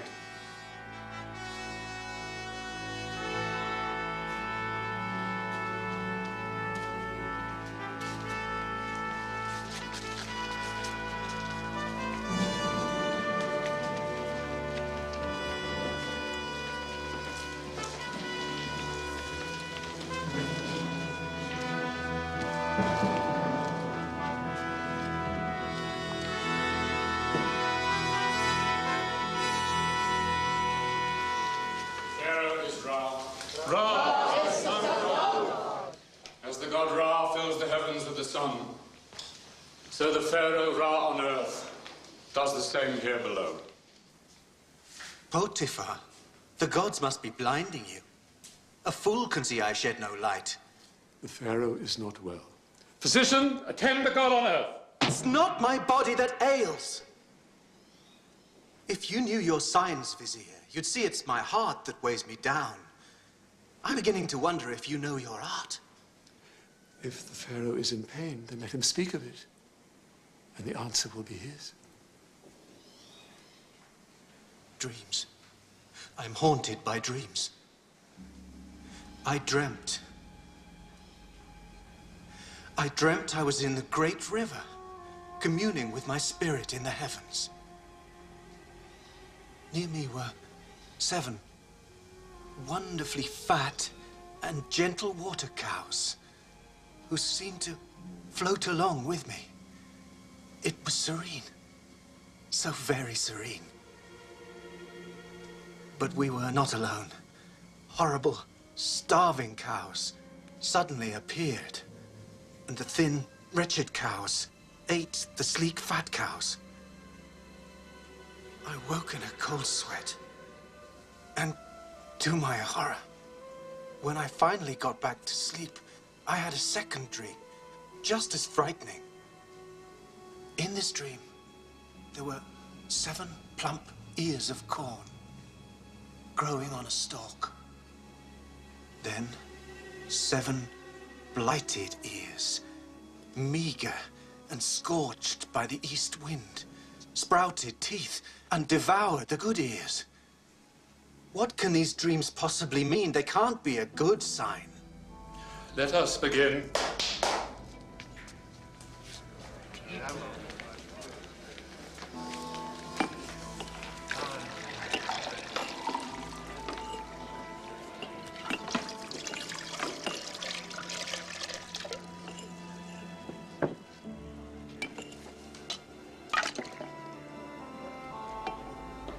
A cup of wine.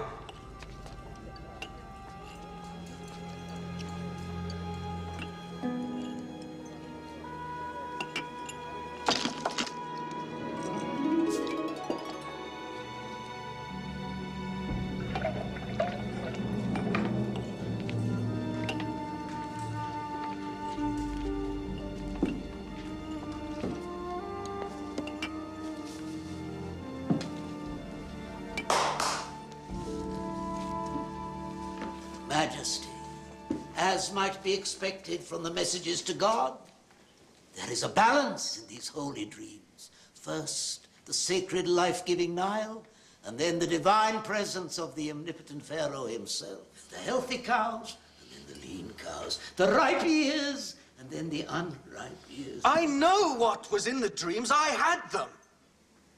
Your job is to tell me what they mean. We do not know, Majesty.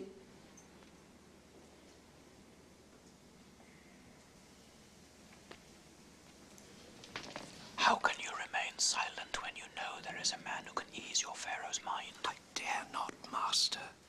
Pharaoh's mood is black. I dare not remind him that I was ever in his disfavor. Come on, man. Don't be a fool. But I am a humble wine-bearer, Master. It is for you, Potiphar, the chief steward. It is for you to speak up. More wine!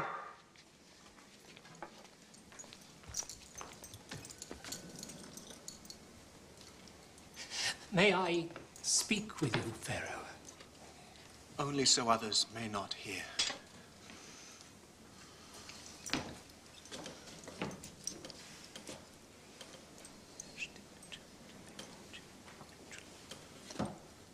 You have the dreams of your Pharaoh interpreted by an alien slave? Sire, the Semite slave interpreted both this man's dreams and that of the baker. He saw the Pharaoh's hand in our dreams and predicted his judgments accurately.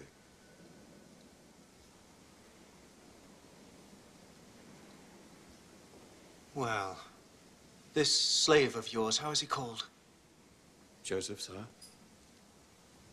Bring me Joseph, the Semite from the dungeon, and tell him nothing about my dreams.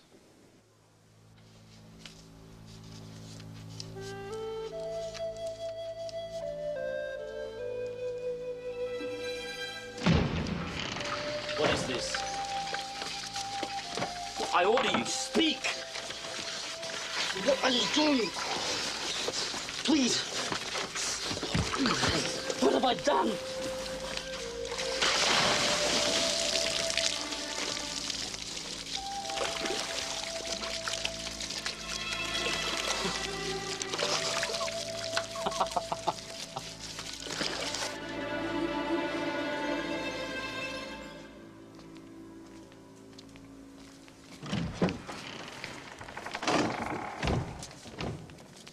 Lie prostrate, quick. I cannot. You know that. You what? Truly, the Pharaoh is greatness itself. But, sire, my faith decrees I can kneel only before God himself, even on pain of death.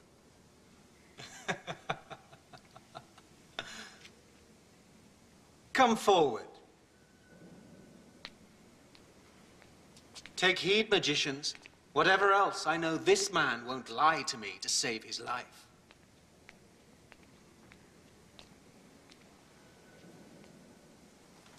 Look upon my face. But surely, great Pharaoh, this is forbidden. Only to people who know I'm God. Since you hold some primitive being in high regard, I expect that you can look upon me without burning up. Try it.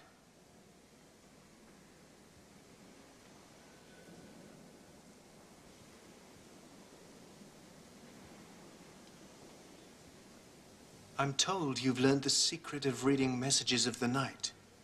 Interpreting dreams is not a thing to be learned, Pharaoh. It is a gift from God. Careful! One mention too many of this God, and you'll be at his side with your head under your arm. So, you've been given this gift? I imagine we shall soon see, Pharaoh. Your life depends upon what we shall see. Now listen carefully. In my dream, there were 7 cows, fat and sleek, and they grazed peacefully. He's a very beautiful boy. Yes, he is. Do you know what his crime was? I've heard the rumors, but I don't believe it. He doesn't strike me as a fool. And everyone knows that Potiphar's wife deceives him. I've never seen such poor cows in all of Egypt. But it was impossible to tell they had eaten the fat cows, for they looked as wretched as ever. Was there a second dream?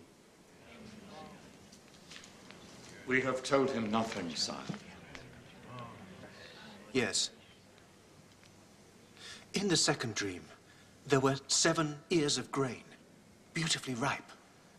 Then sprouting up behind them were 7 withered ears of grain, which devoured the ripe ones.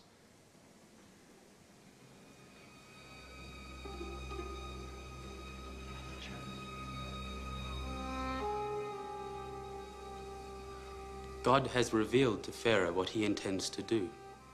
Yes? Pharaoh's dreams are one and the same. The 7 fine cows and 7 ripe ears of grain represent 7 years of plenty. The 7 wretched cows and 7 shriveled ears of grain are years of great want. There will be 7 years of famine, my lord. Madness. Madness. As if my brother, the sun, and sister, the moon, would send me messages only a slave could read. Potiphar, take him from my sight. Get him back to his dungeon and keep him there until I decide how best to deal with him.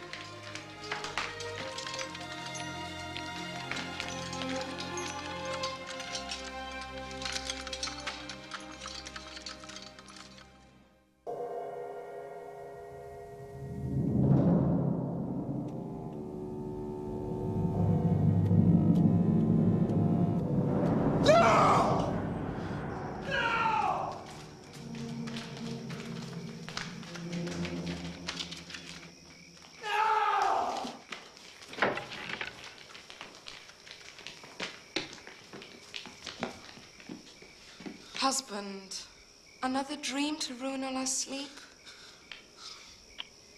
No, the same one. This is too important to ignore. I'm lost, wife. Help me. Me? And risk your anger? No, I'll keep my own counsel, my lord. Aseneth here, on the other hand. Yes. Let me guess. She's so taken with this foreign slave. Oh, yes. Nothing escapes Pharaoh's eye, young woman.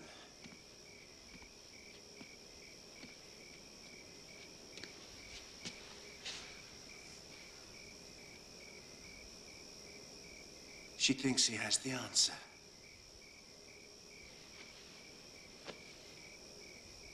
By your own word, Lord, we know he does nothing against his conscience, even on pain of death. And you yourself seem reluctant to see him hanged. There must be a reason you held your mighty hand, spared him to live to see another day.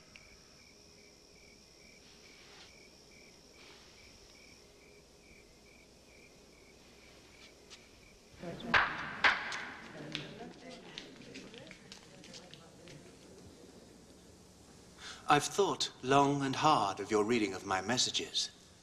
Have you? Yes, Master. And? I am certain that Pharaoh has been blessed by a warning from the Lord himself. So, assume then that your reading is accurate. Is there nothing we can do to prevent this disaster?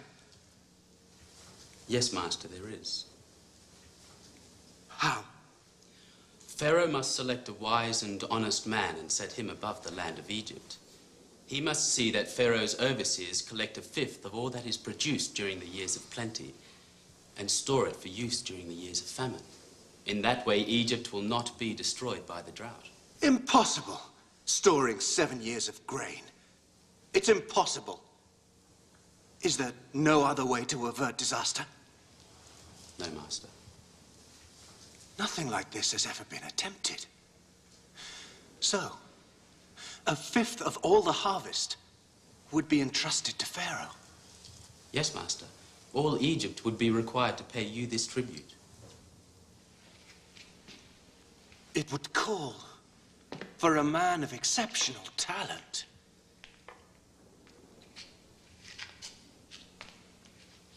That excludes each of you.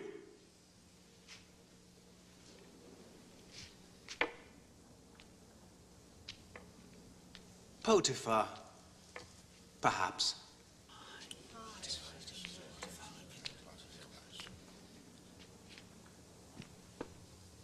The answer is obvious. There could be no better man for this job than this man himself.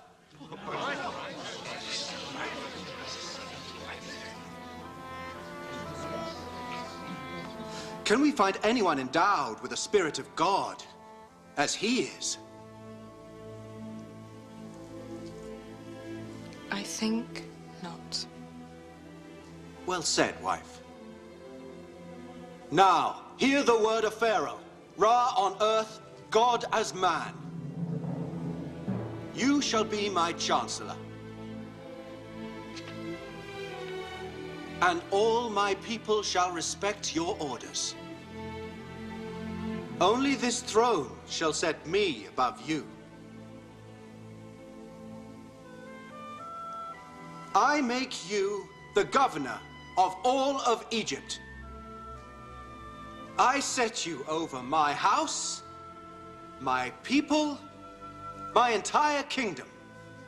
Without your consent, no man shall lift up hand or foot in all of Egypt. Your name shall be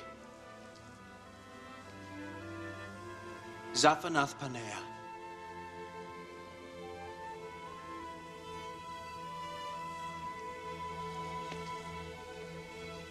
And this fine woman shall be your wife.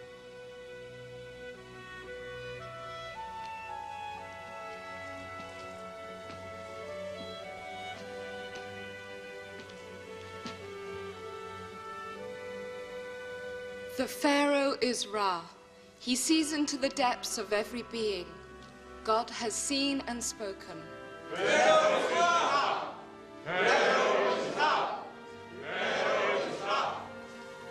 This time your God's blessing makes you master, even of me.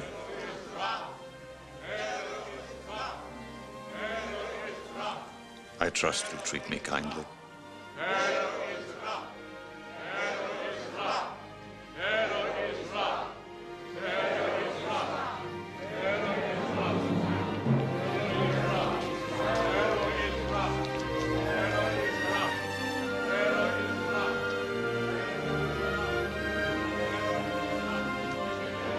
What is your name? Asenath. I'm the daughter of the High Priest of On. Excuse me, but what is my name? My new name? I have forgotten it. Zaphenath Paneah. Zaphenath Paneah. What does it mean? The Savior. Am I pleasing to you? Yes, yes. Greatly.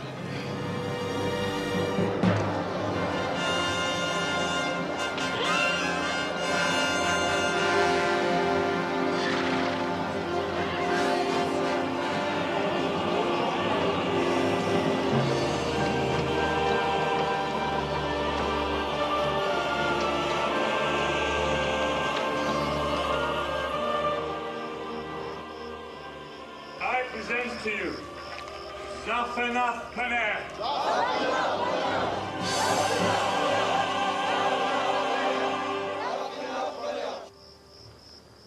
If you will permit me, Joseph, I'm sorry, Zaphenath Paneah. In this great task, you'll need someone at your side, as you were once at mine.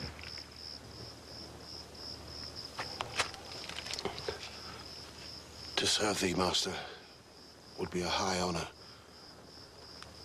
But my sins against you are many. On your feet, Ednan. Forgiveness is greater than vengeance. Compassion more powerful than anger. As I myself have learned.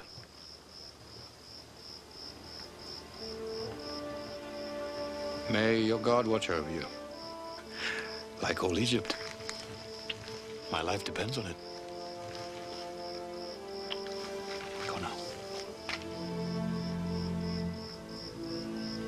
Go.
My son.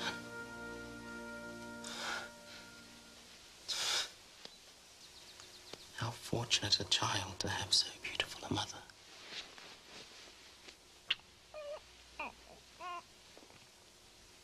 Have you decided on a name for your son? He shall be called Manasseh. which in my tongue means causing to forget. And God has made me forget my hardship. I doubt that you've forgotten the house of your father, Joseph. Jacob would be pleased to learn his son has become the second most powerful man in the world. And your beloved brother Benjamin would be pleased as well. I wonder what sort of a man Benjamin has become. Perhaps he too has a son. But it's not for me to know. Not yet. God in his own good time will decide.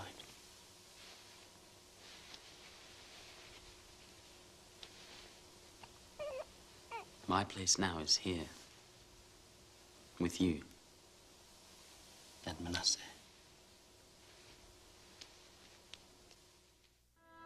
Manasseh! Ephraim! Ready?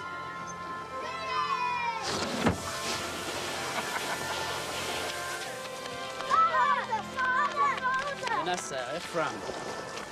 You should be learning the ciphers.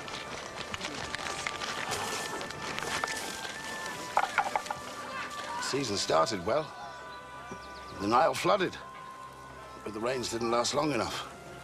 If it goes on like this, there'll be no crop to speak of this year.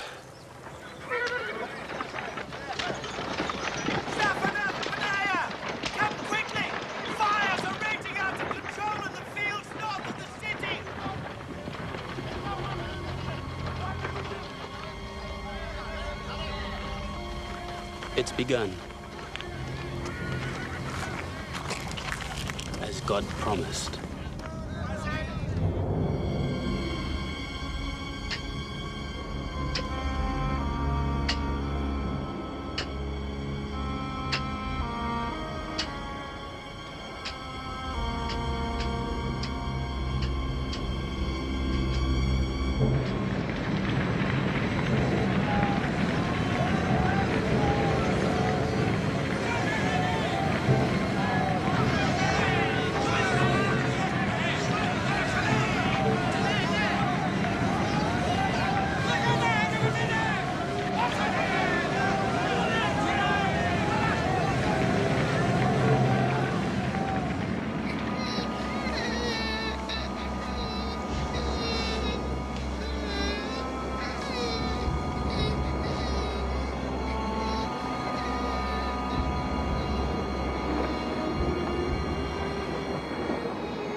The wells are clogging, but they'll hold. And for a while, at any rate, there'll be water to drink. But the grain runs low. 2, maybe 3 phases of the moon, and we'll be forced to eat the animals instead of feeding them. Once they are gone, Father. And without grain for us, and the animals. Starvation kills us all. Unless... Well, Hira, my old friend and ally, says that the reports of vast stocks of grain and fodder in Egypt are true. It is all well and good for the Egyptians, but why should they care what happens to us? They don't. But according to Hira, they do care what happens to our money. He's already sent his caravan laden with silver and loom work to trade. As if an Egyptian trader can be trusted. It's not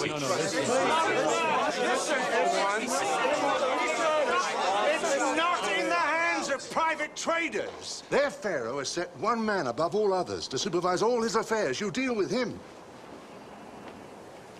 We are not people who measure our wealth in silver. We can't carry fields to Egypt. The animals would die before we got there. We'd better move eastward. Asher, don't interrupt.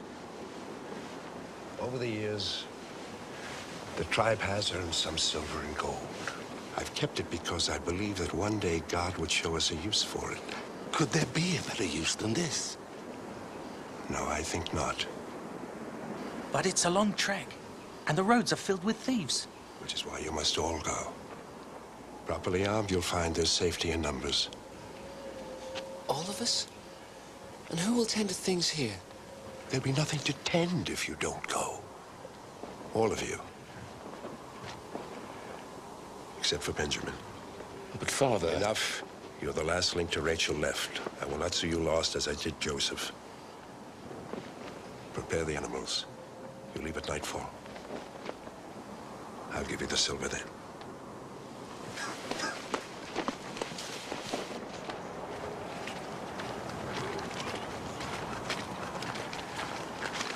First he raised Joseph above us, now Benjamin. Then so be it. We'll not tease God a second time.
Yes, Master. It's just, well, this man's dialect. I know the tones. Never mind.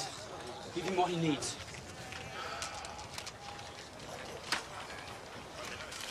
Go, go.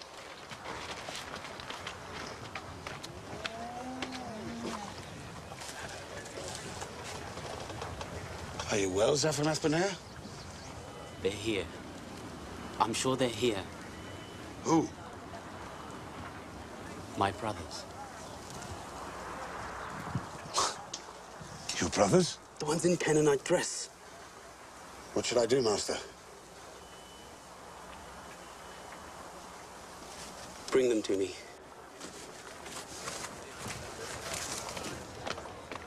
You! Come! All of you, come! This way. Bring them all. All of these men. You, come! And you!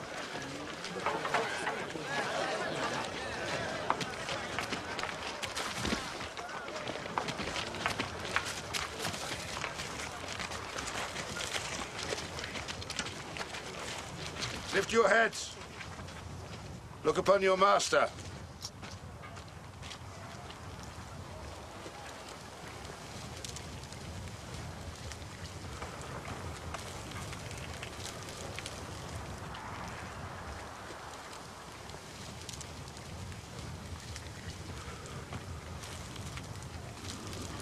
They don't even recognize me. Almighty One, have mercy. We come from Canaan, where the drought destroys everything. We bring silver to trade, so that we and our families might survive.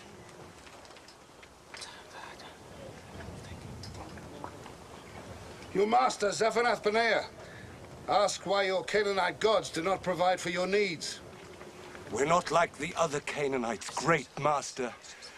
We worship our own God, but we sojourn in the land of Canaan. The master says you're spies. Spies? No, master. Our father sent us to buy food. The master says no. You're spies, sent to see the weakness of Egypt. No, Master. We are nothing more than shepherds, sons of Jacob, the son of Isaac. What man would send all his sons on such a mission and leave himself alone?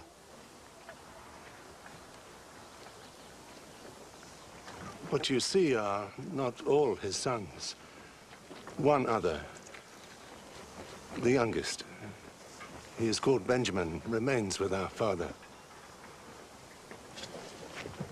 A man is fortunate indeed to have such a wealth of sons. Are you sure you speak the truth of your number? There was one other, Master. A brother called Joseph, but he was taken from us.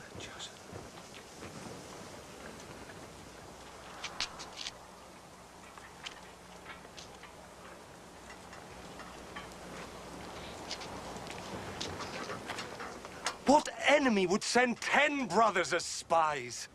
1 or 2, perhaps, but 10? Take them! Now! Take them!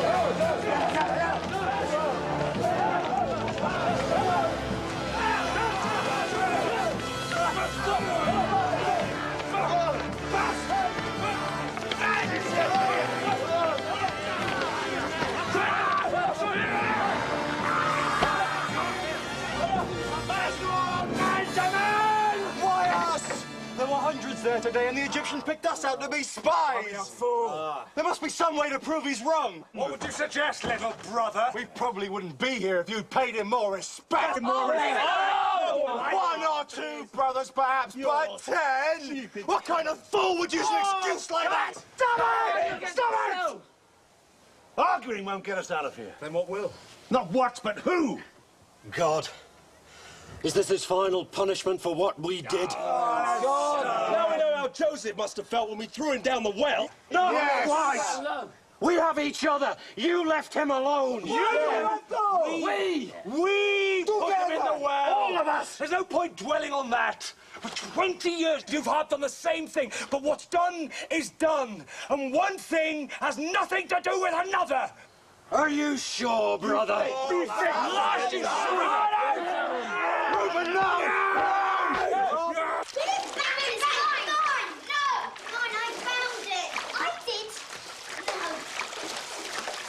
That's it. Ephraim.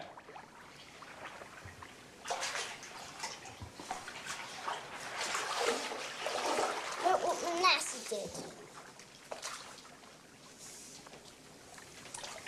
Yes, we can't have that. Joseph, are you ill?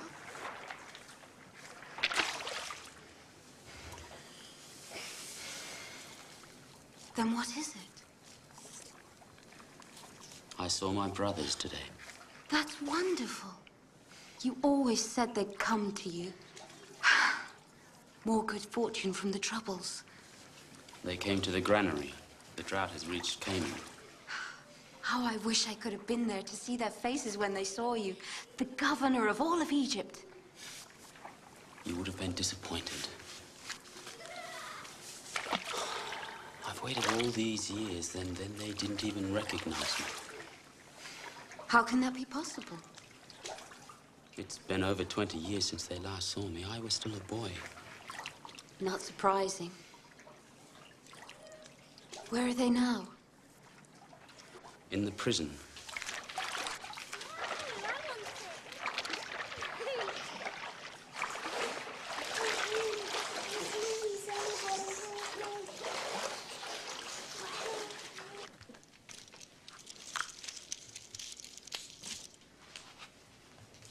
In the prison?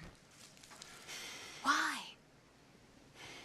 Because my anger was stronger than my compassion.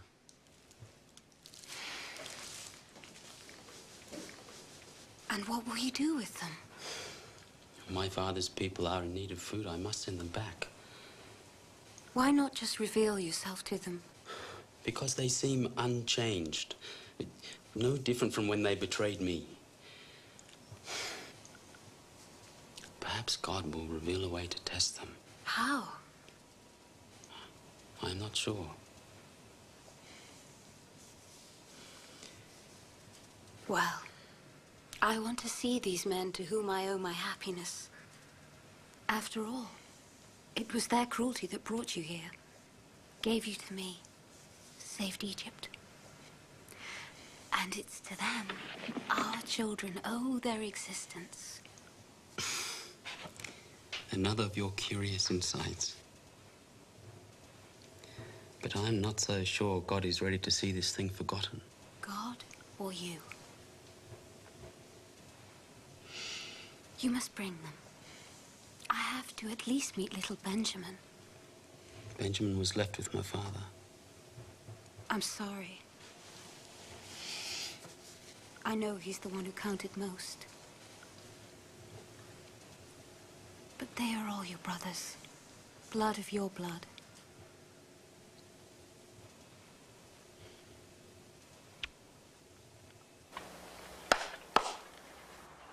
Your master, Zaphenath Paneah, will allow you to buy the grain you need to feed your people. These sacks have provisions for your journey, but the accusations against you still stand. Evidence that your story is true, and you're not spies, will depend upon proof of the existence of the one missing brother. But your master, Zaphenath Paneah, is a merciful man. Thus, he will keep only one of you here. He will be released when the rest of you return from Canaan with that brother. You wish us to return to our father, then journey once again to Egypt? Yes, with the missing brother. That one shall remain with us. No! No! No! Now go! Leave!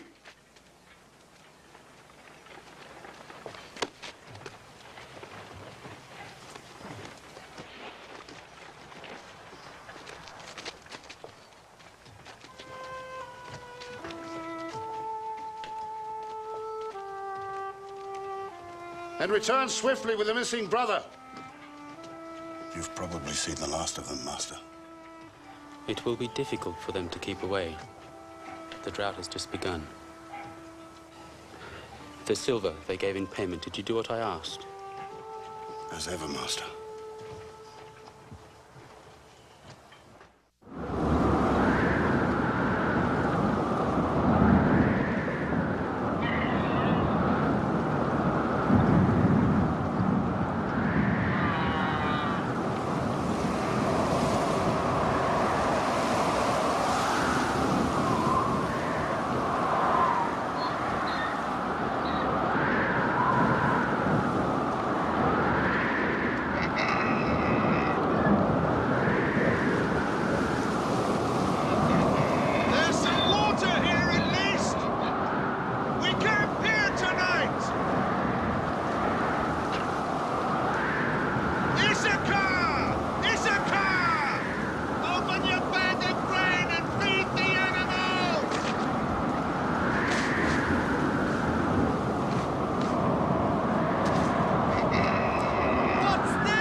What kind of game is God playing with us now? We can't stay here! Feed the animals quickly! We'll travel through the night!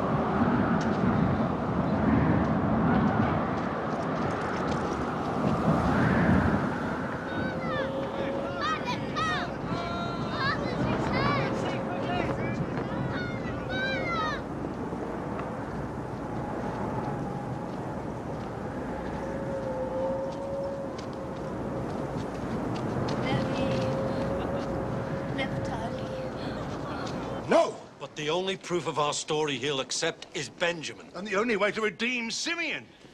But after that, he promises we can trade freely in Egypt. The grain is abundant, the best quality.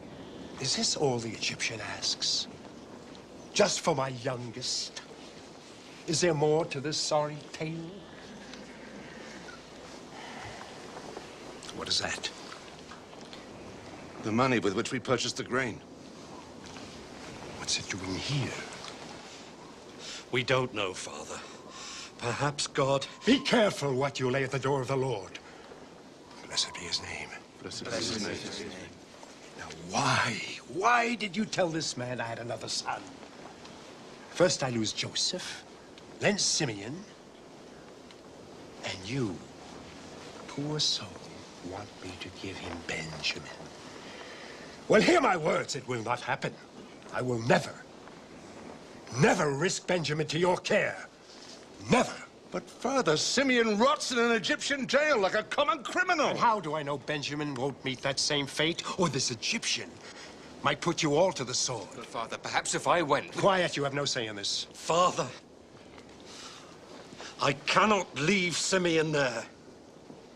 Please, let me do as this Egyptian suggests. If we don't return, I offer you the lives of my own 2 sons. Typical idea of yours, Reuben. If I lose Benjamin, I can begin exterminating my entire family. Is that your grand solution? Now hear me! This is my last son by Rachel. I will not risk losing him. Now go about your business and pray. Pray that the grain you brought back will outlast the drought.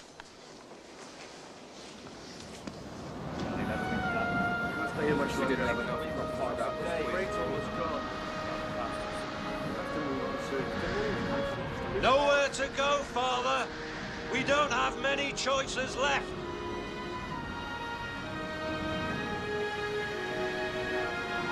You know my mind in this matter. We will not talk of it again. Another month and we'll not talk of anything. Soon, we will all die, and the line started by Abraham will have vanished. And what would you have me do? Listen for once. Think about what God promised you. Then listen to your sons, and see if what they have to say doesn't make sense. Unless you want to see us all die, because you're too frightened to trust God. What is this to do with trusting God? Isn't it obvious? He's left you only one way out. One road to our survival. And it leads through Egypt. Egypt is our only salvation, Jacob.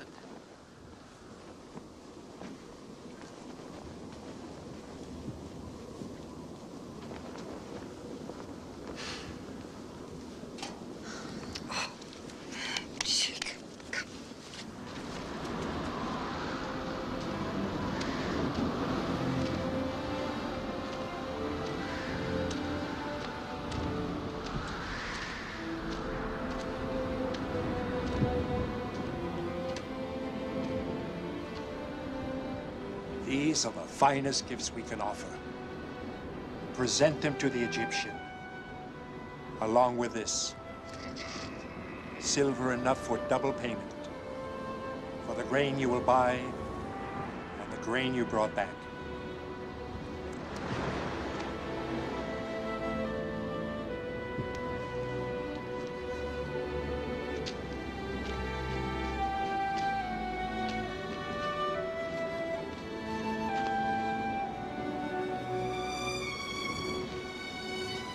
Have an easy mind, Father. All will be well. I know it. May God go with you at your right hand and bring you back safely to me.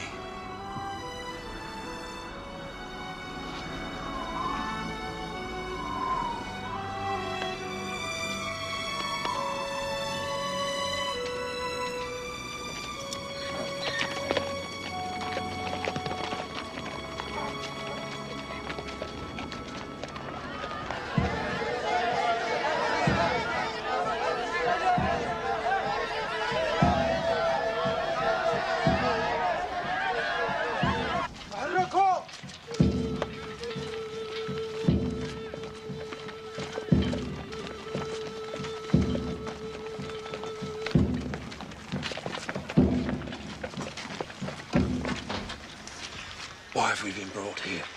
To the great man's house? Because of the silver we found in our sacks. I'm sure of it. But we don't know how it got there. All we need to do is be truthful. Silver? What silver? I know I received payment for your grain. But we had money in our grain nonetheless. Here, we offer double repayment. You owe us nothing. Whatever you found must be a gift from that god of yours. Master, our other brother, Simeon. He's in health? Alive, you mean?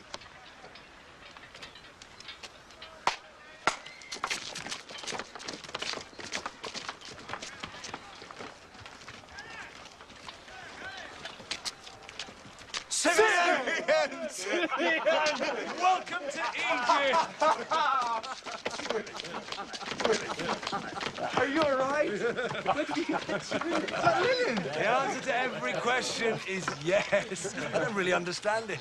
But from the time you went away, I sat back, eating and drinking like the Pharaoh himself. Come, you must be washed before you dine with the master.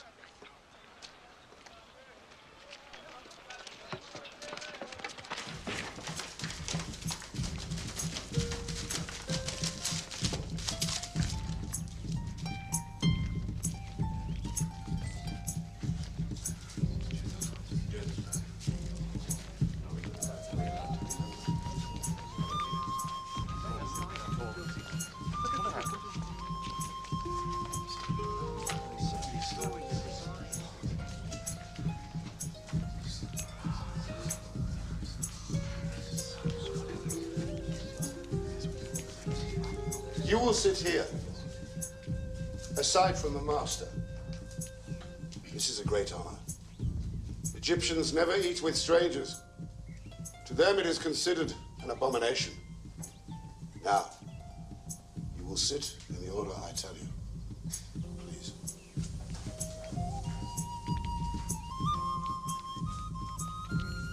Benjamin, you will sit here. So, that's Benjamin. A handsome young man, if ever I saw one. And I hope a pure spirit. And Naphtali. Issachar. Zebulun.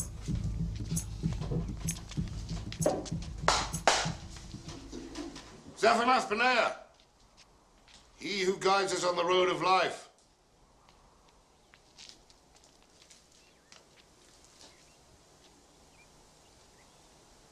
Lift up your heads.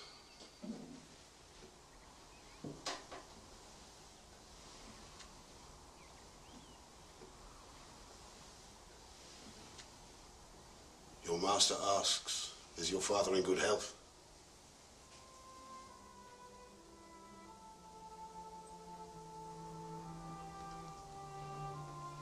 Yes, master.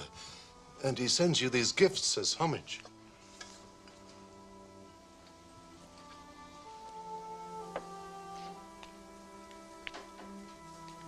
So this is the brother of whom you spoke.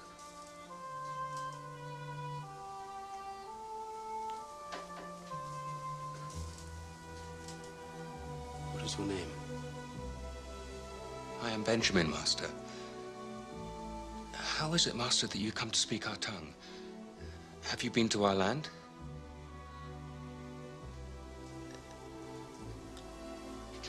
God be gracious to you, my son.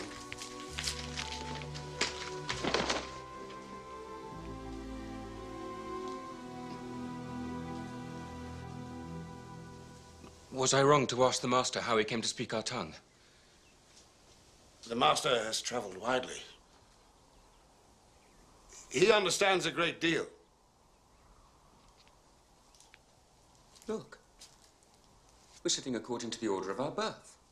Reuben and Simeon, Levi, Judah, Dan, Naphtali, Gad and Asher, Issachar, Zebulun. Finally me. I divined the order of your birth by looking into my magic cup.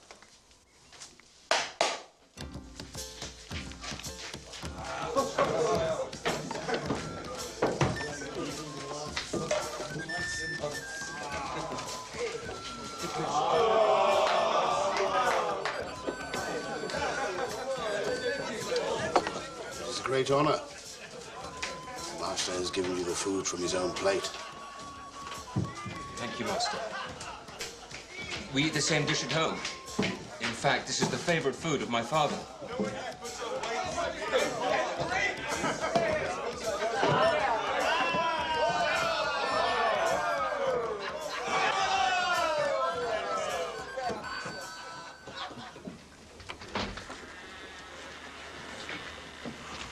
Oh, I could have done with a little more sleep.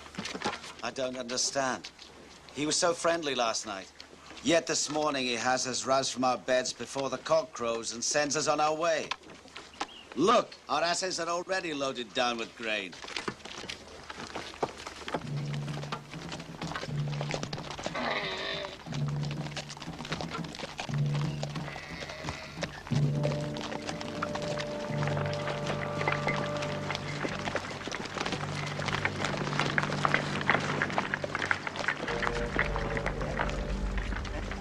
Why did you return good with evil? What can you possibly mean? You deny stealing from my master? What kind of fools would you take us for?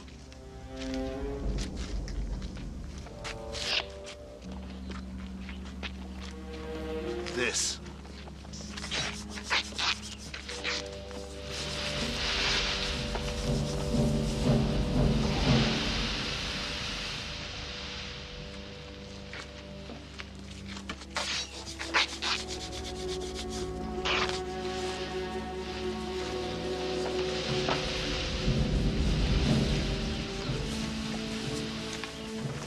If you find anything, you can kill the culprit and make slaves of the rest of us.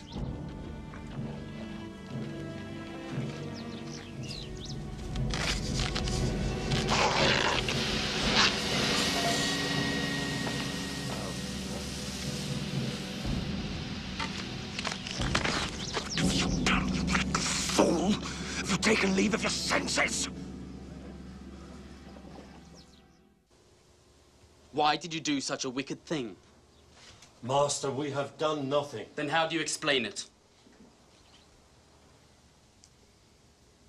God is punishing us for a crime we committed many years ago. It seems he wants us all to taste the bitterness of slavery. For surely we are all your slaves now.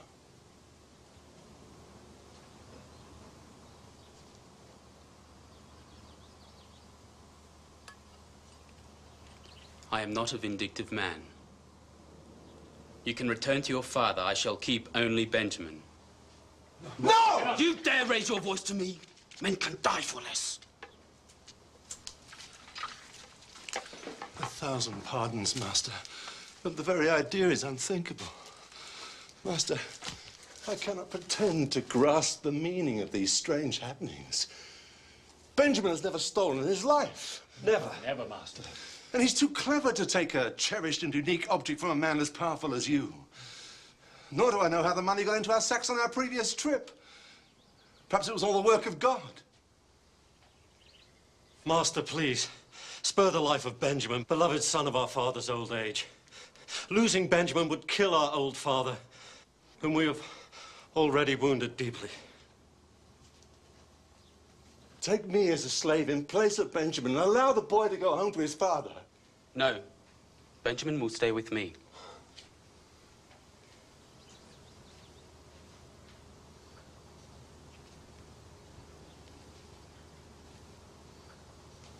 No!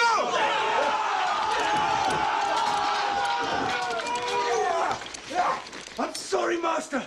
But we must take the boy back to our father. Or die in the attempt. You would rather die 1,000 times than see such pain in our father's eyes again. Live another 20 years of wretched cowardice.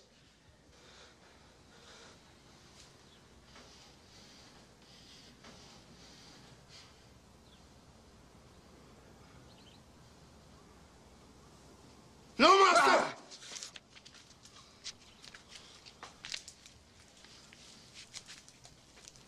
So you are now ready to sacrifice your lives for one of your brothers? Yes. Why then did you not do the same for the other one?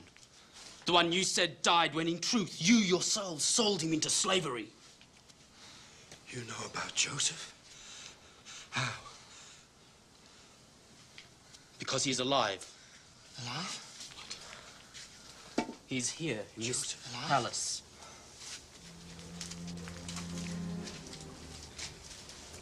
In fact, he's in this room.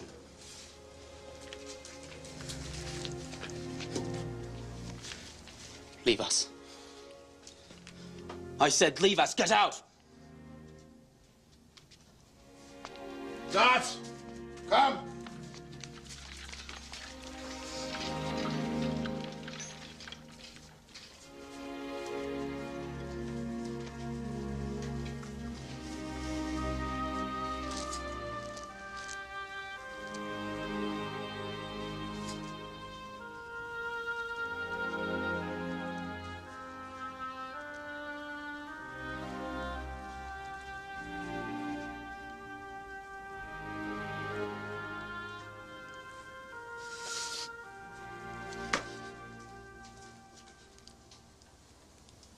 I am Joseph.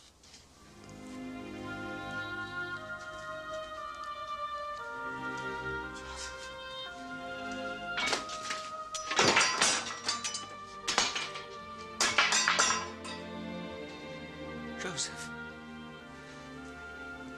It is my brother Joseph.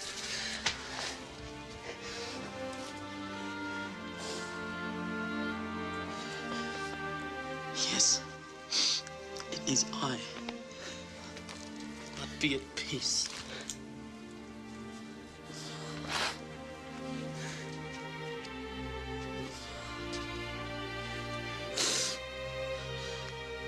Come closer.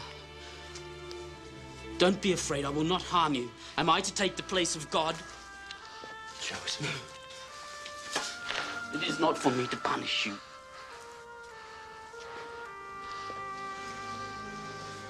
You meant evil against me, yes.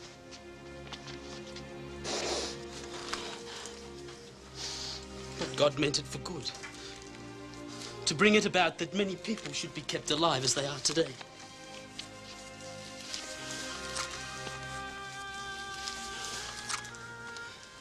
So fear not. I shall provide for you and for your families. And especially for our father.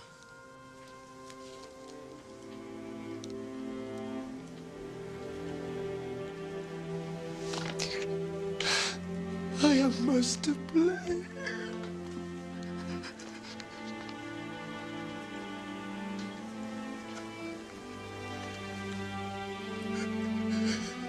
I deserve to be enslaved.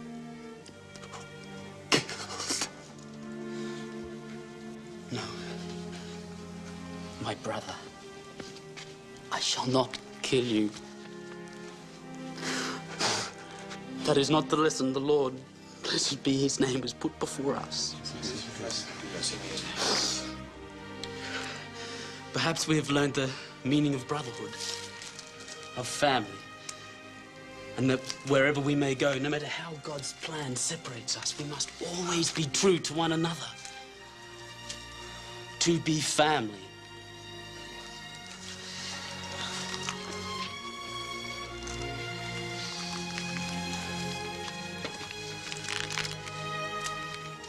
You must return for our father. Tell him of what I have achieved and move him here with all your belongings. I want you near me in the land of Goshen so I may provide for you during the remaining years of the famine. I have spoken to the Pharaoh. All is prepared. Come to me. Come to me. I'm your brother. I am Joseph.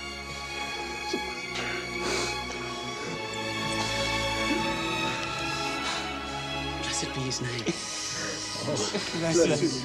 Blessed be his name.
my Joseph, my son, my son.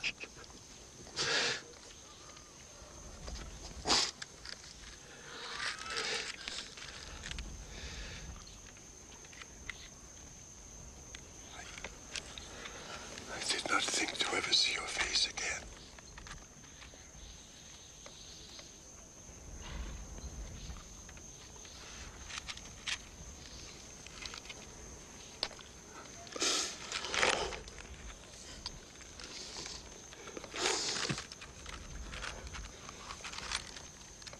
These I see to be my grandchildren.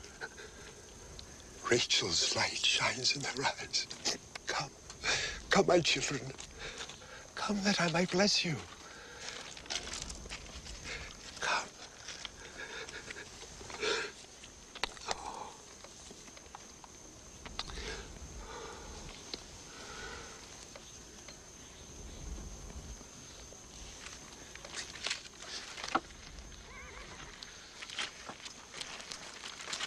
I'm indeed blessed that I have again held you in my arms and laid eyes upon your sons. Now truly, I can die in peace. There will be no talk of death, my father. Then God will it. And then you will take me back to Canaan, the land God promised Abraham. And it will be as the Lord promised. Our descendants shall be known as Israel, and will be a multitude of nations, each brother unto himself, a tribe of Israel.